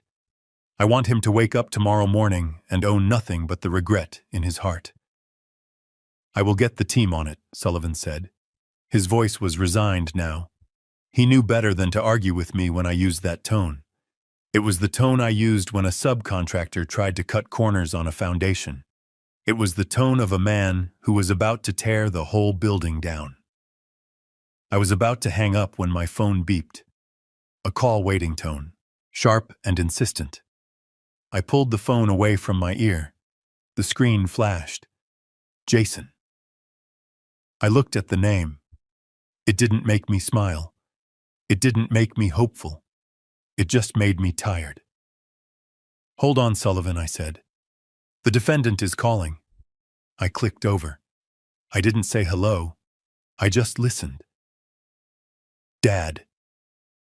Jason's voice was high-pitched, trembling on the edge of hysteria. It was loud and distorted, like he was shouting into the phone while running. Dad, you have to answer me. What did you do? I kept driving. I watched the traffic light turn yellow, then red. I stopped the truck. I am driving, Jason, I said calmly. What do you want? What do I want? He screamed. I am at the Grand Plaza. The manager just came into the bridal suite. He pulled me out of the photos. He has 2 security guards with him. He says the check bounced. He says the wire transfer was recalled. Dad, he is threatening to kick us out. He says if we don't have $85,000 in a cashier's check in 10 minutes, he is canceling the wedding and calling the police for theft of services. I stared at the red light. It was a deep, angry crimson. Is that so? I said. Yes, Jason shrieked. He is serious, Dad. Monica is hyperventilating. Her parents are freaking out because the limo never showed up at the airport, and now they are in a cab stuck in traffic. Dad, you have to fix this. Call the bank. Tell them it was a mistake. Wire the money back. Please. Everyone is here. The guests are arriving. I listened to the background noise. I could hear Monica crying. I could hear the murmur of voices, the sound of a disaster unfolding in real time. It wasn't a mistake, Jason, I said. The line went silent. The background noise seemed to swell. What he whispered. I canceled the check, I said. I called the bank this morning. I told them the transaction was unauthorized. Because it was. I authorized payment for a family wedding. I didn't authorize payment for a show where I was banned from the audience. But the wedding, Jason stammered. The guests. The food. It is all here. Then you better pay for it, I said. With what? He screamed. You cut off my credit cards. You stole my car. You locked me out of my house. I have nothing, Dad. I have literally nothing. I reached into my pocket and touched the pawn slip. The paper was crisp. You have $1,200, I said. What? You have $1,200, Jason. From the pawn shop. Use that. It should cover the appetizers. There was a gasp on the other end of the line. A sound of pure shock. He hadn't thought I knew. He thought he was so smart, so sneaky. Dad, wait, he said, his voice dropping to a terrified whisper. I can explain. It wasn't. We were just going to buy them back later. We needed cash for the tip envelopes. We were going to get them back, I swear. You sold your mother, I said. My voice was no longer calm. It was a growl. You sold her to buy flowers for a woman who hates you. Don't you dare try to explain that to me. Dad, please. Jason was sobbing now, a raw, ugly sound. Please don't do this. They are going to throw us out on the street, in front of everyone. I know, I said. Dad, I am your son. Not today, I said. Today you are just a man who owes a lot of money to people who don't care about your excuses. Dad. Wait. I pulled the phone away from my ear. I looked at the screen one last time. Then I pressed the red button. The call ended. The silence returned to the cab of the truck. The light turned green. I pressed the gas pedal. The truck surged forward toward the Grand Plaza. I wasn't going there to save him. I wasn't going there to pay the bill. I was going there to meet the police officers Sullivan had called. I was going there to hand them a receipt and point a finger. I was going to a wedding. But I wasn't bringing a gift. I was bringing a reckoning. I pulled the Ford F-150 up to the main entrance of the Grand Plaza. The truck was a stark contrast to the line of polished black luxury sedans and rented limousines that idled in the semicircular driveway. My truck had mud on the tires and a dent in the rear bumper from a job site accident 5 years ago. It rumbled with a deep, throaty idle that seemed to offend the very air of this place. The Grand Plaza was a masterpiece of neoclassical architecture. It had towering Corinthian columns, a facade of white limestone that gleamed in the afternoon sun, and massive double doors made of mahogany and glass. It was the kind of place designed to make people feel important just by stepping inside. It was the kind of place that sold the illusion of royalty for a few hours at a time. I parked right in front of the red carpet. I killed the engine. A valet in a burgundy vest rushed over his face, twisted into a mask of professional panic. He waved his hands at me as if he were trying to scare away a stray dog. "Sir, you cannot park here," he said, tapping on my window. "This is a reserved zone for VIP arrivals. Deliveries are around the back. The loading dock is open until 3. I opened the door and stepped out. The valet took a step back, his eyes scanning me from top to bottom. I was wearing the charcoal suit I had pressed the night before. My shoes, the ones I had polished at the kitchen table, shone like obsidian. I had tied my tie with a perfect dimple. I looked like a man who owned the suit, but the truck told a different story. To this kid, I was just a confused contractor who had gotten lost on the way to a funeral. "I am not a delivery driver, son," I said. My voice was calm, but it carried the weight of 40 years of giving orders. "Leave the truck where it is," the kid sputtered. "Sir, I really cannot do that. The general manager is very strict. We have a high-profile wedding starting in 30 minutes. The Kowalski wedding. If Mr. Henderson sees this truck here, he will fire me." I looked at the kid. He was young, scared, just trying to do his job. I reached into my pocket and pulled out a $100 bill. I pressed it into his hand. "If Henderson gives you any trouble, tell him Bernie said it was okay," I said. The kid looked at the money, then at me. He was confused. "Who is Bernie?" he asked. "You will find out," I said. I walked past him toward the massive doors. A security guard stepped into my path. He was a big man, broad-shouldered, wearing a dark suit and an earpiece. He crossed his arms over his chest. He didn't look like the valet. He looked like he enjoyed stopping people. "Excuse me, sir," he rumbled. "Can I see your invitation?" I stopped. I looked him in the eye. "I don't have an invitation," I said. "Then I cannot let you in," he said. "Private event. Guest list only." "I am the father of the groom," I said. The guard smirked. It was a slight movement of his lip, but I saw it. He looked at my truck parked on the red carpet.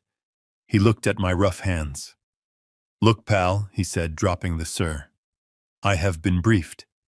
The groom and the bride were very specific. They said there might be an unwanted guest attempting to gain access. An older man.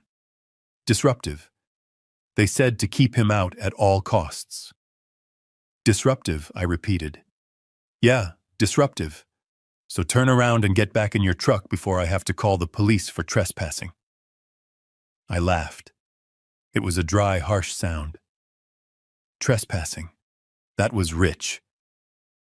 "I am going to give you one chance to step aside," I said. The guard stepped closer. He towered over me. "Or what, old man?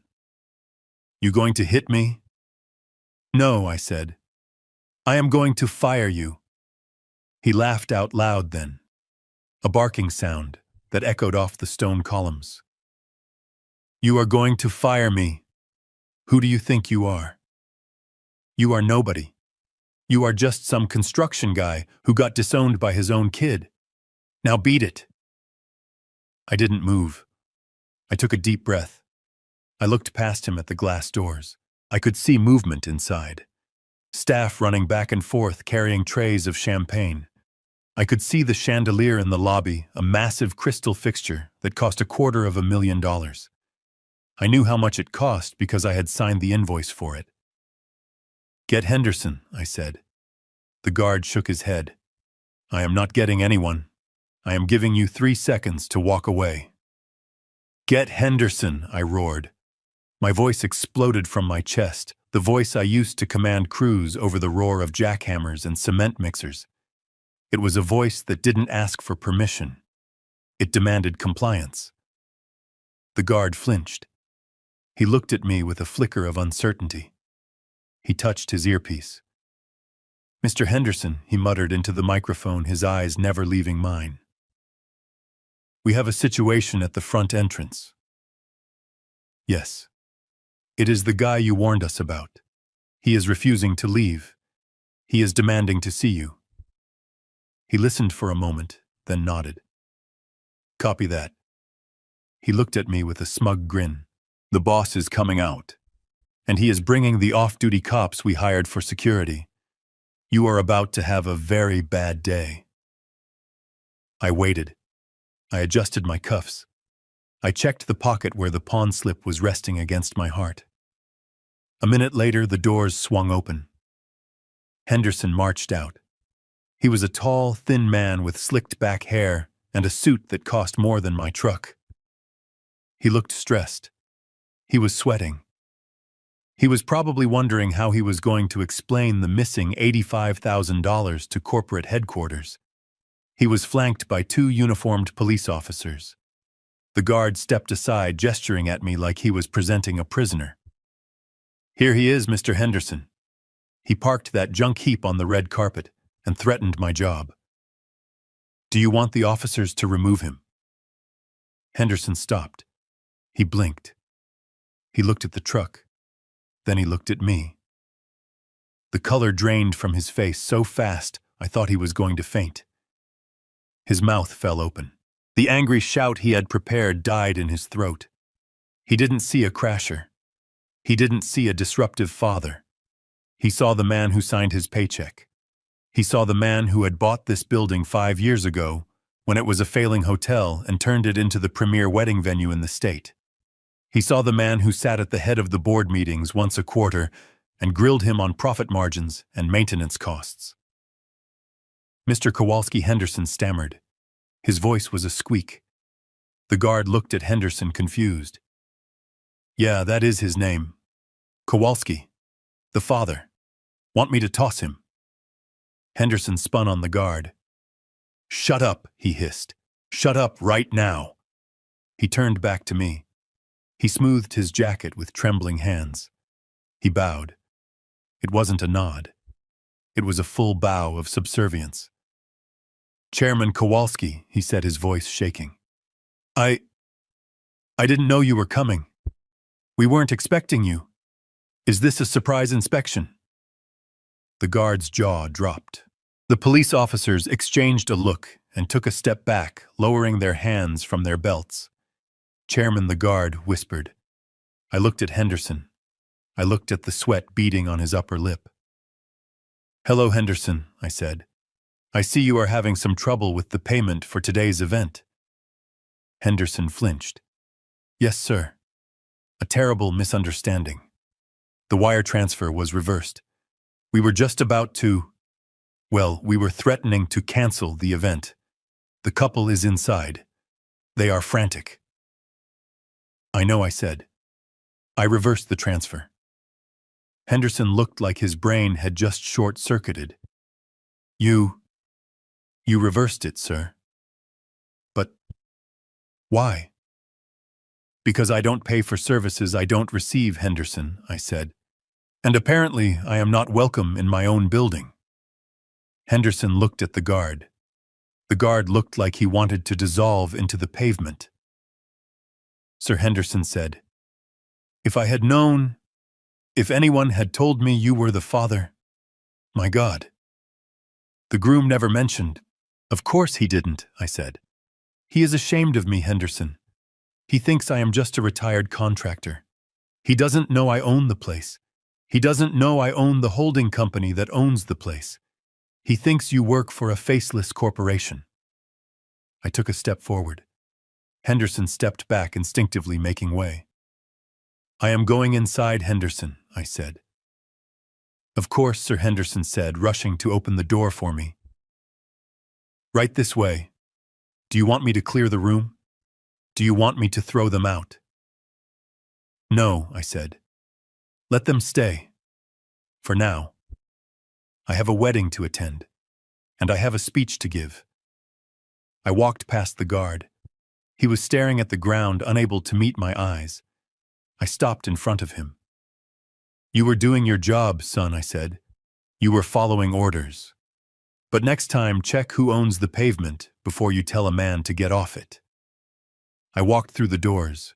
The air conditioning hit me cool and crisp. The lobby was magnificent.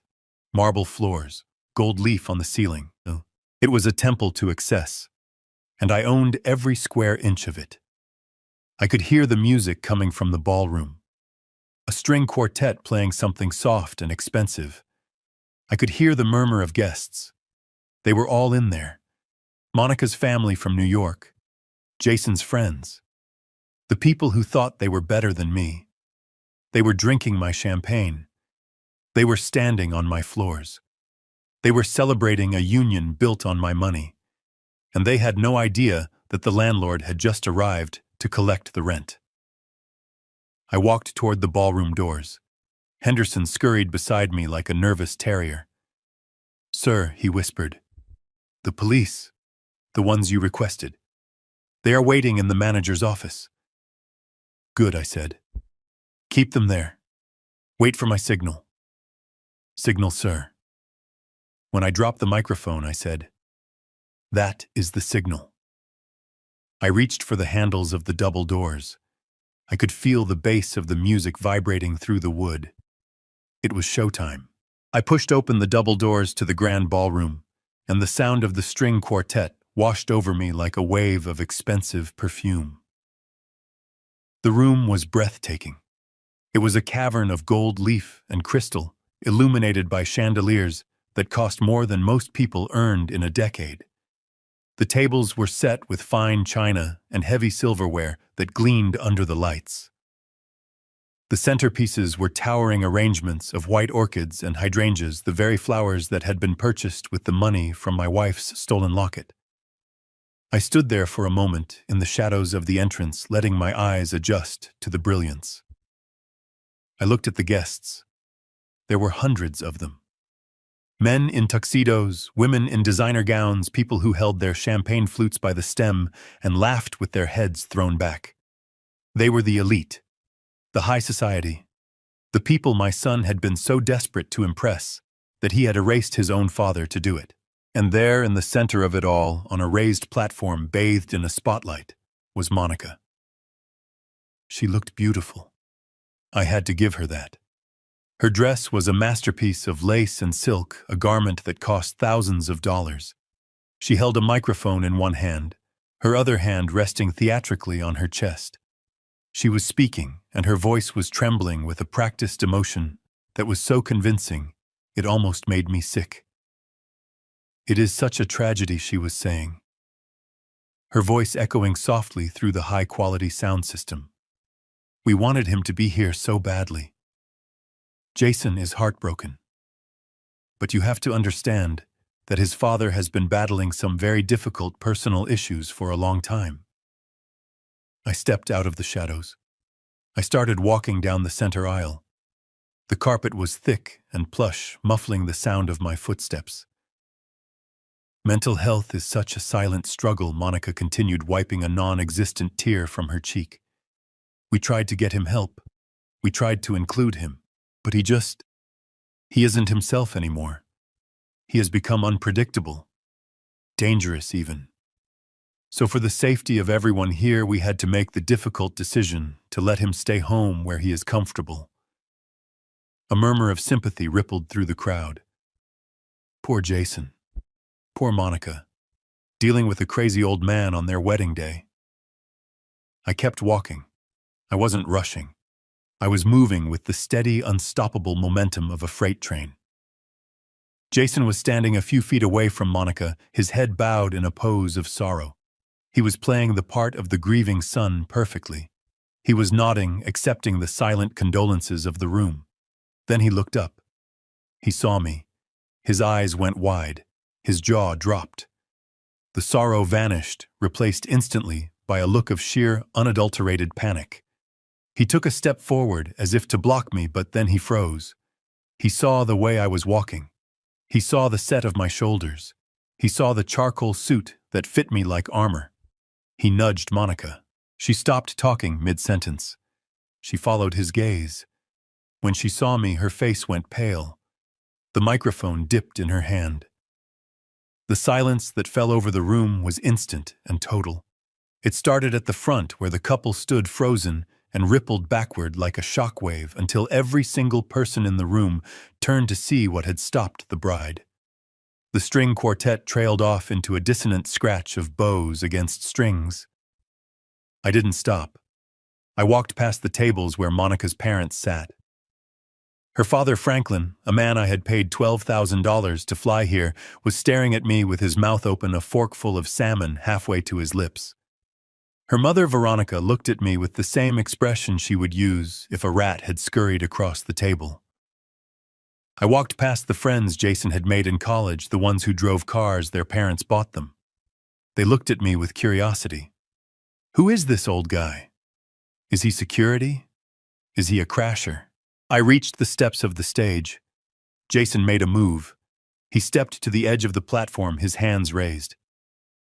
"Dad," he hissed, his voice barely audible over the hum of the speakers. "Dad, don't.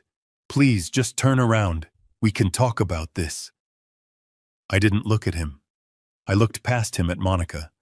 I climbed the steps. 1, 2, 3. I stood on the stage. The spotlight hit me blindingly bright. It was hot. It felt like an interrogation lamp. I walked up to Monica. She backed away from me, clutching the microphone to her chest as if it were a shield. She looked at Jason for help, but Jason was paralyzed. He knew. He knew that any move he made now would only make the explosion worse. "Give me the microphone, Monica," I said. My voice wasn't amplified, but in the dead silence of the room it carried. She shook her head. "No," she whispered. "Get out." "Security. Someone call security." "There is no security, Monica," I said. "Or rather, the security works for me. Now give me the microphone." I reached out. I didn't grab it. I just held my hand open. It was an invitation and a command. She looked at the crowd. She looked at her parents. She looked at the exit. She realized she was trapped. If she fought me for the mic, she would look crazy. If she screamed, she would look hysterical. She was a prisoner of her own desire to appear perfect. Slowly trembling, she handed me the microphone. I took it. It was heavy. It felt good in my hand. It felt like power. I turned to face the room. I looked out at the sea of faces, hundreds of strangers who had been judging me based on a lie. I tapped the microphone. Thump, thump. The sound boomed through the ballroom, shaking the crystals on the chandeliers. "Good afternoon, everyone," I said. My voice was deep and steady. It was the voice of a man who has spent his life shouting over machinery. "I apologize for the interruption. I know you were enjoying the speeches. I know you were enjoying the wine. The vintage is excellent, by the way. I should know. I selected it myself." I saw Henderson, the manager, standing by the kitchen doors. He gave me a tiny, almost imperceptible nod. He had done his job. The doors were barred. No one was coming in to stop this. "My name is Bernie Kowalski," I said. "And contrary to what you have just been told, I am not battling demons, I am not mentally unstable, and I am certainly not dangerous unless you count telling the truth as an act of violence." A gasp went through the room. People shifted in their chairs. This was not part of the script. This was real drama, and they were leaning in. "I am Jason's father." I continued gesturing to my son, who was now standing with his head in his hands, looking like he wanted the floor to swallow him whole. "And the reason I was not here earlier, the reason I was not sitting in the front row where a father should be, is very simple." I paused. I let the silence stretch. I let them wonder. "I was not invited," I said. The murmur grew louder. Shock. Disbelief. "Yesterday evening, I received a text message from my son," I said. It was a very polite text. It explained that his fiancée, Monica, felt that my presence would be a distraction. It explained that because I spent 40 years of my life working with my hands, because I drive a truck and wear flannel shirts, I was too blue-collar for this event. I was told that I would embarrass them in front of you, in front of her sophisticated family. I looked directly at Monica's parents. Franklin put down his fork. Veronica looked like she had swallowed a lemon. "They told me I didn't fit in," I said. "They told me I wasn't good enough to share in their joy." But here is the interesting part. Here is the part that I think you all need to know. I reached into my pocket and pulled out the folded piece of paper, the printout of the wire transfer confirmation. I unfolded it slowly. The paper crinkled in the silence. "Even though I wasn't good enough to attend," I said, holding the paper up to the light, "I was apparently good enough to pay for it." I read from the paper. Wire transfer. Amount $85,000. Recipient, the Grand Plaza. Sender, Bernard Kowalski. I lowered the paper. "I paid for the champagne you are drinking," I said. "I paid for the lobster you are eating. I paid for the band. I paid for the flowers. I paid for the very floor you are standing on." I turned to Jason. He was crying now, silent tears streaming down his face. "You wanted a perfect wedding, Jason," I said. "You wanted to play the prince. But you forgot one thing. A prince doesn't banish the king who built the castle." I turned back to the crowd. "I am a simple man," I said. "I built my life on honesty, on hard work, on loyalty. I thought I had taught my son those same values. I thought I had raised a man. But it seems I raised a parasite." The room was in chaos now. People were whispering, pointing, taking photos. Monica was sobbing loudly, her hands covering her face. "But that is not the worst of it," I said. My voice hardened. The sadness was gone, replaced by the cold steel of the prosecutor. Because when I canceled that check this morning, when I decided that I would not finance my own humiliation, my son and his wife didn't come to me to apologize. They didn't come to ask for forgiveness. They went to my house. They broke into the home I gave them to live in rent-free, and they stole from me. I reached into my breast pocket. I pulled out the yellow pawn slip. "This is a receipt from a pawn shop," I said, holding it up. "It is dated yesterday. They took the paintings my late wife painted. They took her jewelry. They took the watch I gave her when our son was born. They took the last physical pieces of a woman who loved them more than anything in this world. And they sold them. They sold my wife's memory for $1,200 so they could buy more flowers for the head table. I pointed to the massive arrangement of orchids behind me. Those flowers, I roared, my voice cracking with emotion. Those flowers are bought with my wife's soul. The room went dead silent. The horror was palpable. It hung in the air like smoke. Even the waiters had stopped moving. So no, I said, lowering my voice to a whisper that carried to the back of the room. I am not sick. I am not crazy. I am just a father who is finally done paying for the privilege of being disrespected. I looked at Henderson. I nodded. I dropped the microphone. It hit the stage with a deafening thud. Boom. The sound was the period at the end of the sentence. It was the signal. The double doors at the back of the room flew open. 2 uniformed police officers marched in. They didn't look like security guards. They looked like the law. They had handcuffs on their belts and serious expressions on their faces. They walked down the center aisle, the crowd parting for them like the Red Sea. They walked straight toward the stage. I looked at Jason. He looked at the police. Then he looked at me. "Dad," he mouthed. I turned my back on him. I walked down the stairs off the stage. I walked past the police officers without saying a word. I was done talking. The bill had come due, and it was time to collect. The silence in the ballroom was thick enough to choke on. The echo of the dropped microphone was still bouncing off the gilded ceiling when Franklin Monica's father stood up. He pushed his chair back with a screech that sounded like fingernails on a chalkboard. His face was a deep shade of purple, the color of a man who is used to buying his way out of trouble and suddenly realizes his wallet is empty.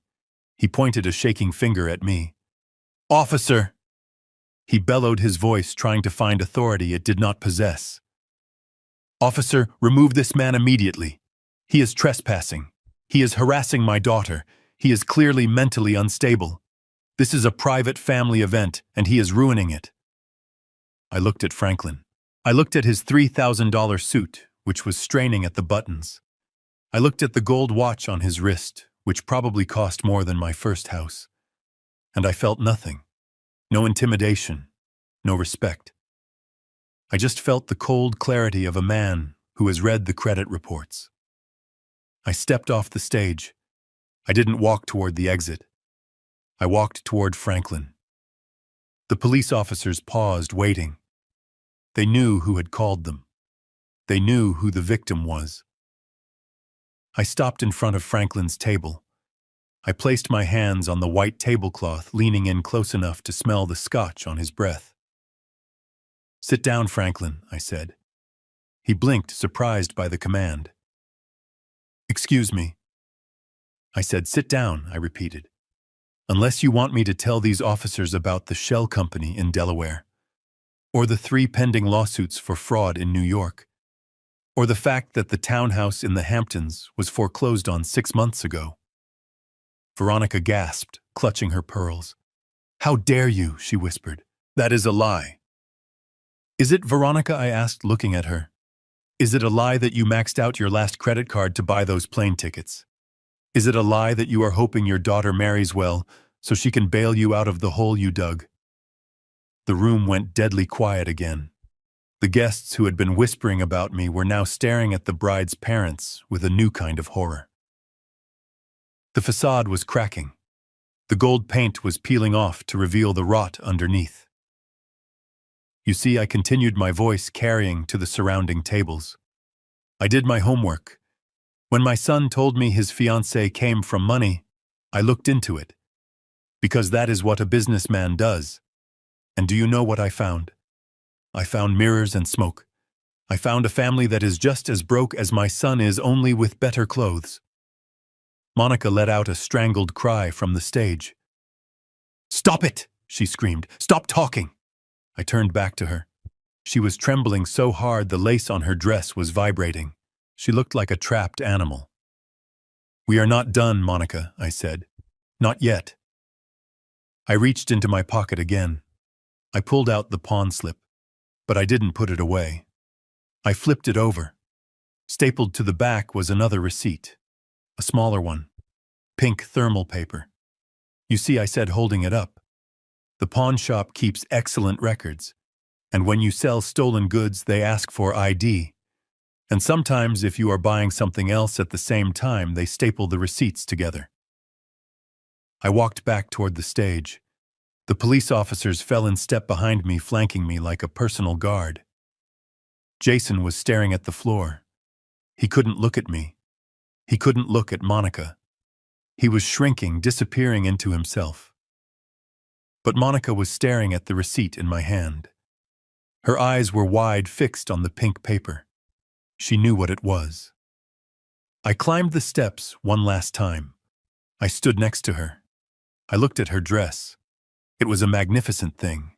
Layers of white silk hand-stitched lace, a train that pooled around her feet like a cloud. It was the dress of a princess. "It is a beautiful dress, Monica," I said. She didn't answer. She was breathing in shallow gasps. "It must have cost a fortune," I continued. I looked at the pink receipt. $4,500, I read. A cash deposit. Made yesterday afternoon. At the bridal boutique on Michigan Avenue. The final payment to release the dress from alterations.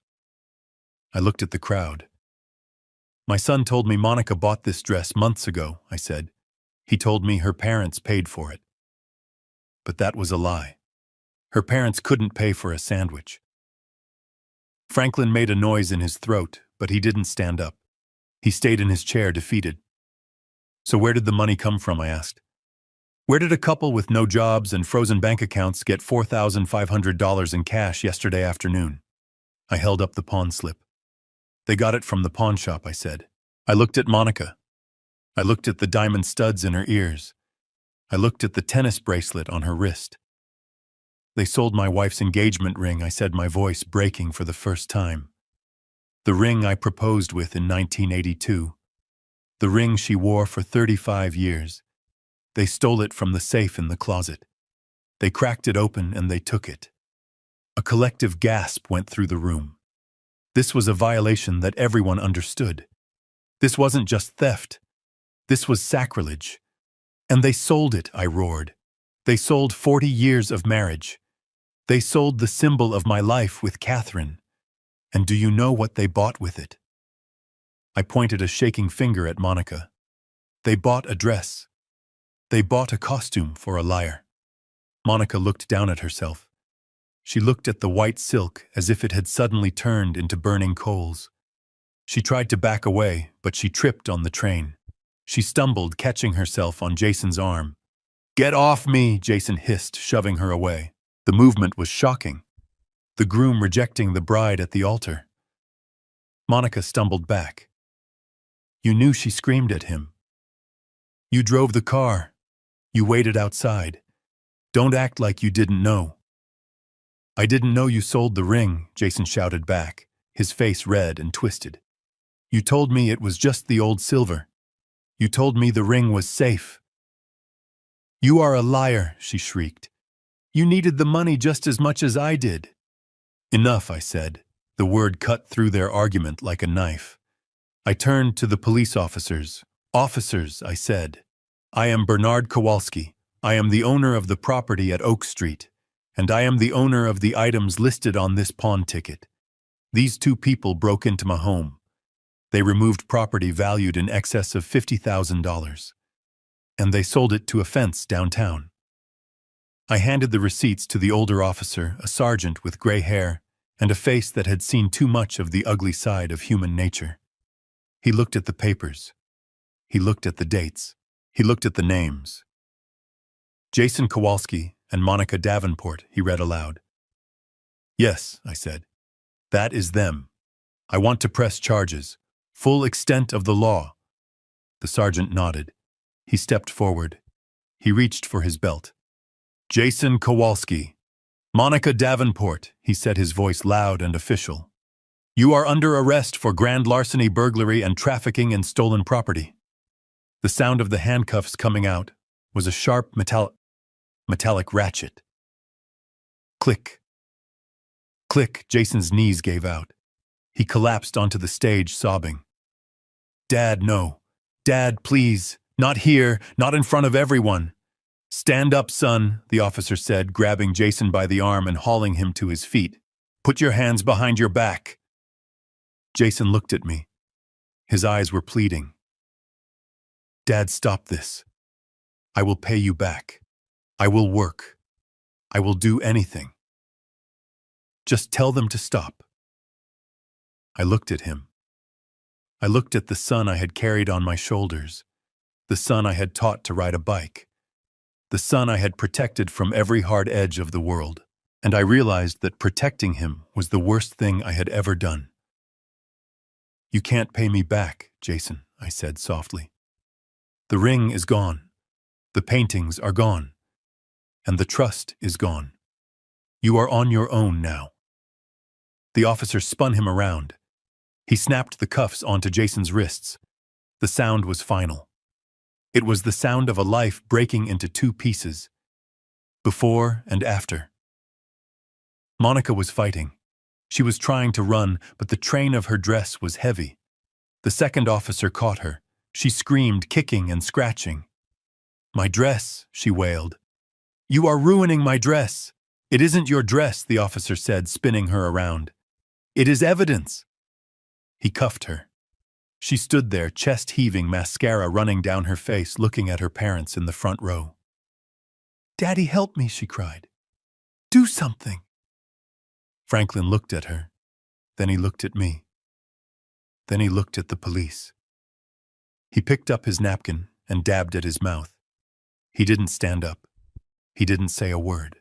He knew that if he drew attention to himself, the next pair of handcuffs might be for him. The officers marched them across the stage. They led them down the stairs. The walk of shame was excruciatingly long. The guests parted in silence, watching the bride and groom being dragged away, not to a honeymoon suite, but to a squad car. The white dress swept the floor, collecting dust, a symbol of purity dragged through the mud of their own making. I stood on the stage alone. The room was silent. No one moved. No one spoke. They were waiting for me to say something else, to apologize, to explain, to break the tension. But I had nothing left to say. I looked at Henderson. He was pale, but he was standing tall. He knew who signed the checks. "Clear the room, Henderson," I said. "The party is over." Henderson nodded. He signaled to the staff. I walked down the stairs. I didn't look at the empty space where my son had stood. I didn't look at the weeping mother of the bride. I walked down the center aisle. My footsteps were heavy. I felt old. I felt tired. But I also felt light. The weight of the secret. The weight of the disappointment. It was all gone. I walked through the double doors into the lobby. I walked out the front entrance. The police cars were there. Lights flashing blue and red against the white limestone. They were putting Jason into the back of one car and Monica into another. I didn't stop to watch. I walked to my truck. It was still parked on the red carpet, defiant and ugly and real. I climbed in. I started the engine. I put it in gear and drove away. I didn't look in the rearview mirror. I didn't need to. I knew what was behind me. A ruin. A disaster. But ahead of me, the road was open. And for the first time in a long time, it belonged to me. The fluorescent lights of the precinct interview room hummed with a sound that drilled straight into the base of my skull. It was a stark contrast to the string quartet and the crystal chandeliers of an hour ago. Here there was no champagne. There were no flowers. There was only gray cinder block walls, a steel table bolted to the floor, and the smell of industrial cleaner trying to mask the scent of sweat and fear. I sat on a metal chair, my back straight, my hands folded on the table. I watched the door. I waited. When the guard finally brought Jason in, I almost didn't recognize him. The tuxedo that had looked so sharp on the stage was now a wrinkled mess, the collar unbuttoned, the tie missing. His face was blotchy and red, his eyes swollen shut from crying. He wasn't walking like a man. He was shuffling his shoulders, hunched as if he were trying to make himself small enough to disappear. He sat down opposite me. The guard shackled his wrist to the table loop. The sound of the metal clinking was loud in the small room. Jason looked up. When he saw me, his face crumpled. He looked like he was 5 years old again, and had just scraped his knee on the sidewalk. "Dad," he choked out. "Oh, God. Dad, thank you for coming. Please get me out of here. It is a nightmare. There is a guy in the holding cell who keeps screaming. I can't stay here. I can't." I didn't say anything. I just looked at him. I looked for the arrogance he had shown me in my driveway this morning. I looked for the defiance he had shown when he changed the locks on my house. It was all gone. It had evaporated the moment the handcuffs clicked shut. "Dad," Jason said, leaning forward as far as the chain would allow. "You have to post bail. The lawyer said it will be set in the morning. Just pay it. Please. I will pay you back. I swear. I will get a job. I will do whatever you want. Just get me out." I leaned back in my chair. The metal was cold against my spine. "I am not here to bail you out." "Jason," I said. He froze.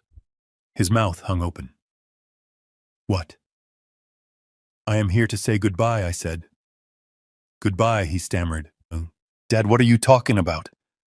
You can't leave me here." "I can," I said. "And I am going to, but it wasn't my fault," he blurted out, the words tumbling over each other in a rush of panic. "It was Monica. You know how she is, Dad. She is obsessed with image. She pressured me. She said we needed the money for the wedding. She said you wouldn't notice the jewelry. She said the paintings were just old junk. I tried to stop her, Dad. I swear. I told her it was wrong. But she wouldn't listen. She made me do it. I listened to him throwing his wife under the bus. The woman he had promised to love and cherish not 2 hours ago was now just a scapegoat. He was willing to sacrifice her to save his own skin, just like he had been willing to sacrifice me to save his social standing. It was pathetic. It was the most cowardly thing I had ever seen. "Stop," I said. He stopped, breathing heavily.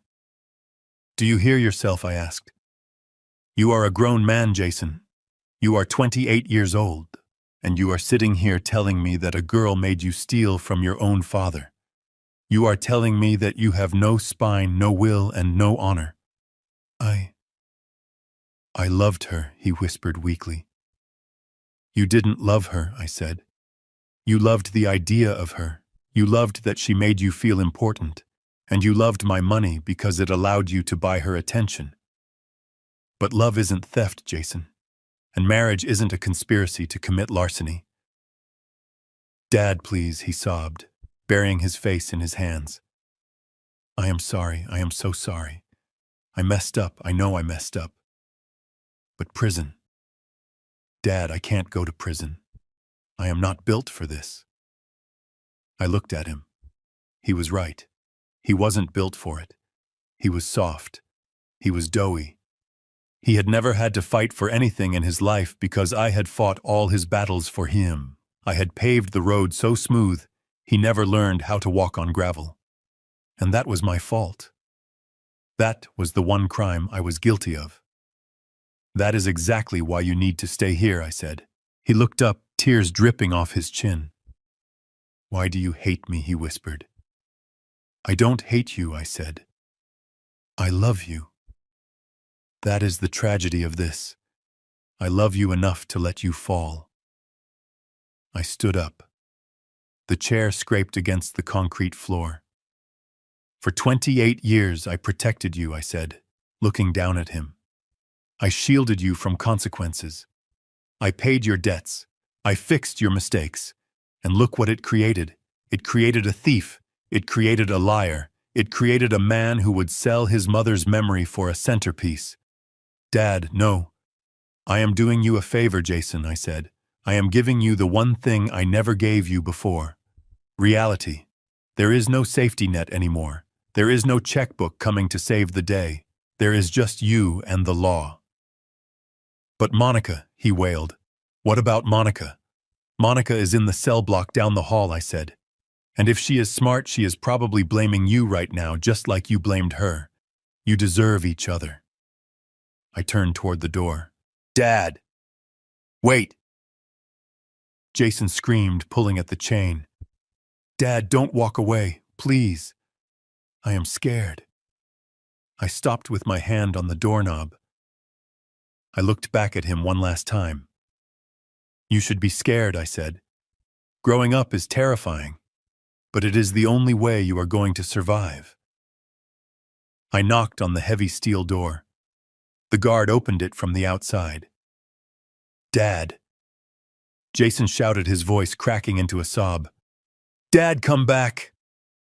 I walked out into the hallway. The door slammed shut behind me, cutting off his voice with a heavy metallic thud. I stood there for a moment, listening to the silence. It was heavy, it was painful. It felt like I had just cut off my own arm. But it also felt right. I walked down the hallway past the booking desk, past the officers drinking coffee. I walked out into the night air. The city was alive with lights and sirens. The world was still turning. I walked to my truck. I got in. I sat there for a long time, staring at the steering wheel. I had lost a son today. But maybe, just maybe, in a few years, when he walked out of those gates, a man would walk out in his place. And if that happened, it would be worth every cent of the $85,000 I had saved. I started the engine. I put the truck in gear. I drove away from the precinct, leaving my boy behind, to learn the hardest lesson of his life. School was in session. It took 30 days to scrub the stain of betrayal from my life. 30 days of lawyers' meetings, signatures, and silence. The silence was the hardest part at first. The phone didn't ring. There were no texts asking for money, no frantic calls about broken water heaters or maxed-out credit cards.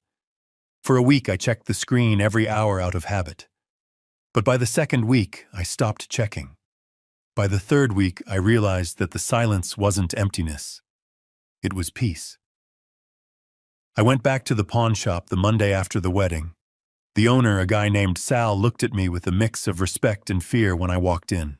He had seen the news. Everyone had seen the news. I slapped the ticket on the counter along with a stack of hundreds. I didn't negotiate. I didn't argue about the interest. I just wanted my life back. Sal brought the items out from the safe. Catherine's pearls, the gold watch, and the paintings. I unwrapped the canvas of the lake house. I ran my thumb over the dried oil paint, feeling the texture of the brush strokes my wife had made 20 years ago. They were safe. They were home. But I didn't take them back to my house. My house was too quiet, and I was done living in a museum of memories. I took the jewelry to a high-end auction house, and I took the paintings to a gallery that specialized in local artists. I didn't want the money. I had enough money. I wanted the energy to shift. I sold the house on Oak Street 3 days later. It went to a young couple, a mechanic and a nurse, who walked through the front door and looked at the place like it was a palace. They didn't ask for upgrades. They didn't complain about the fixtures. They just held hands and talked about where they would put the crib. I sold it to them for 10% under market value just because I liked the calluses on the husband's hands. When the check for the house cleared and the auction house wired the funds for the jewelry, I took every single cent and I opened a new account, the Catherine Kowalski Scholarship Fund. It was for kids who wanted to go to trade school, for kids who wanted to learn how to weld, how to plumb, how to build things that lasted.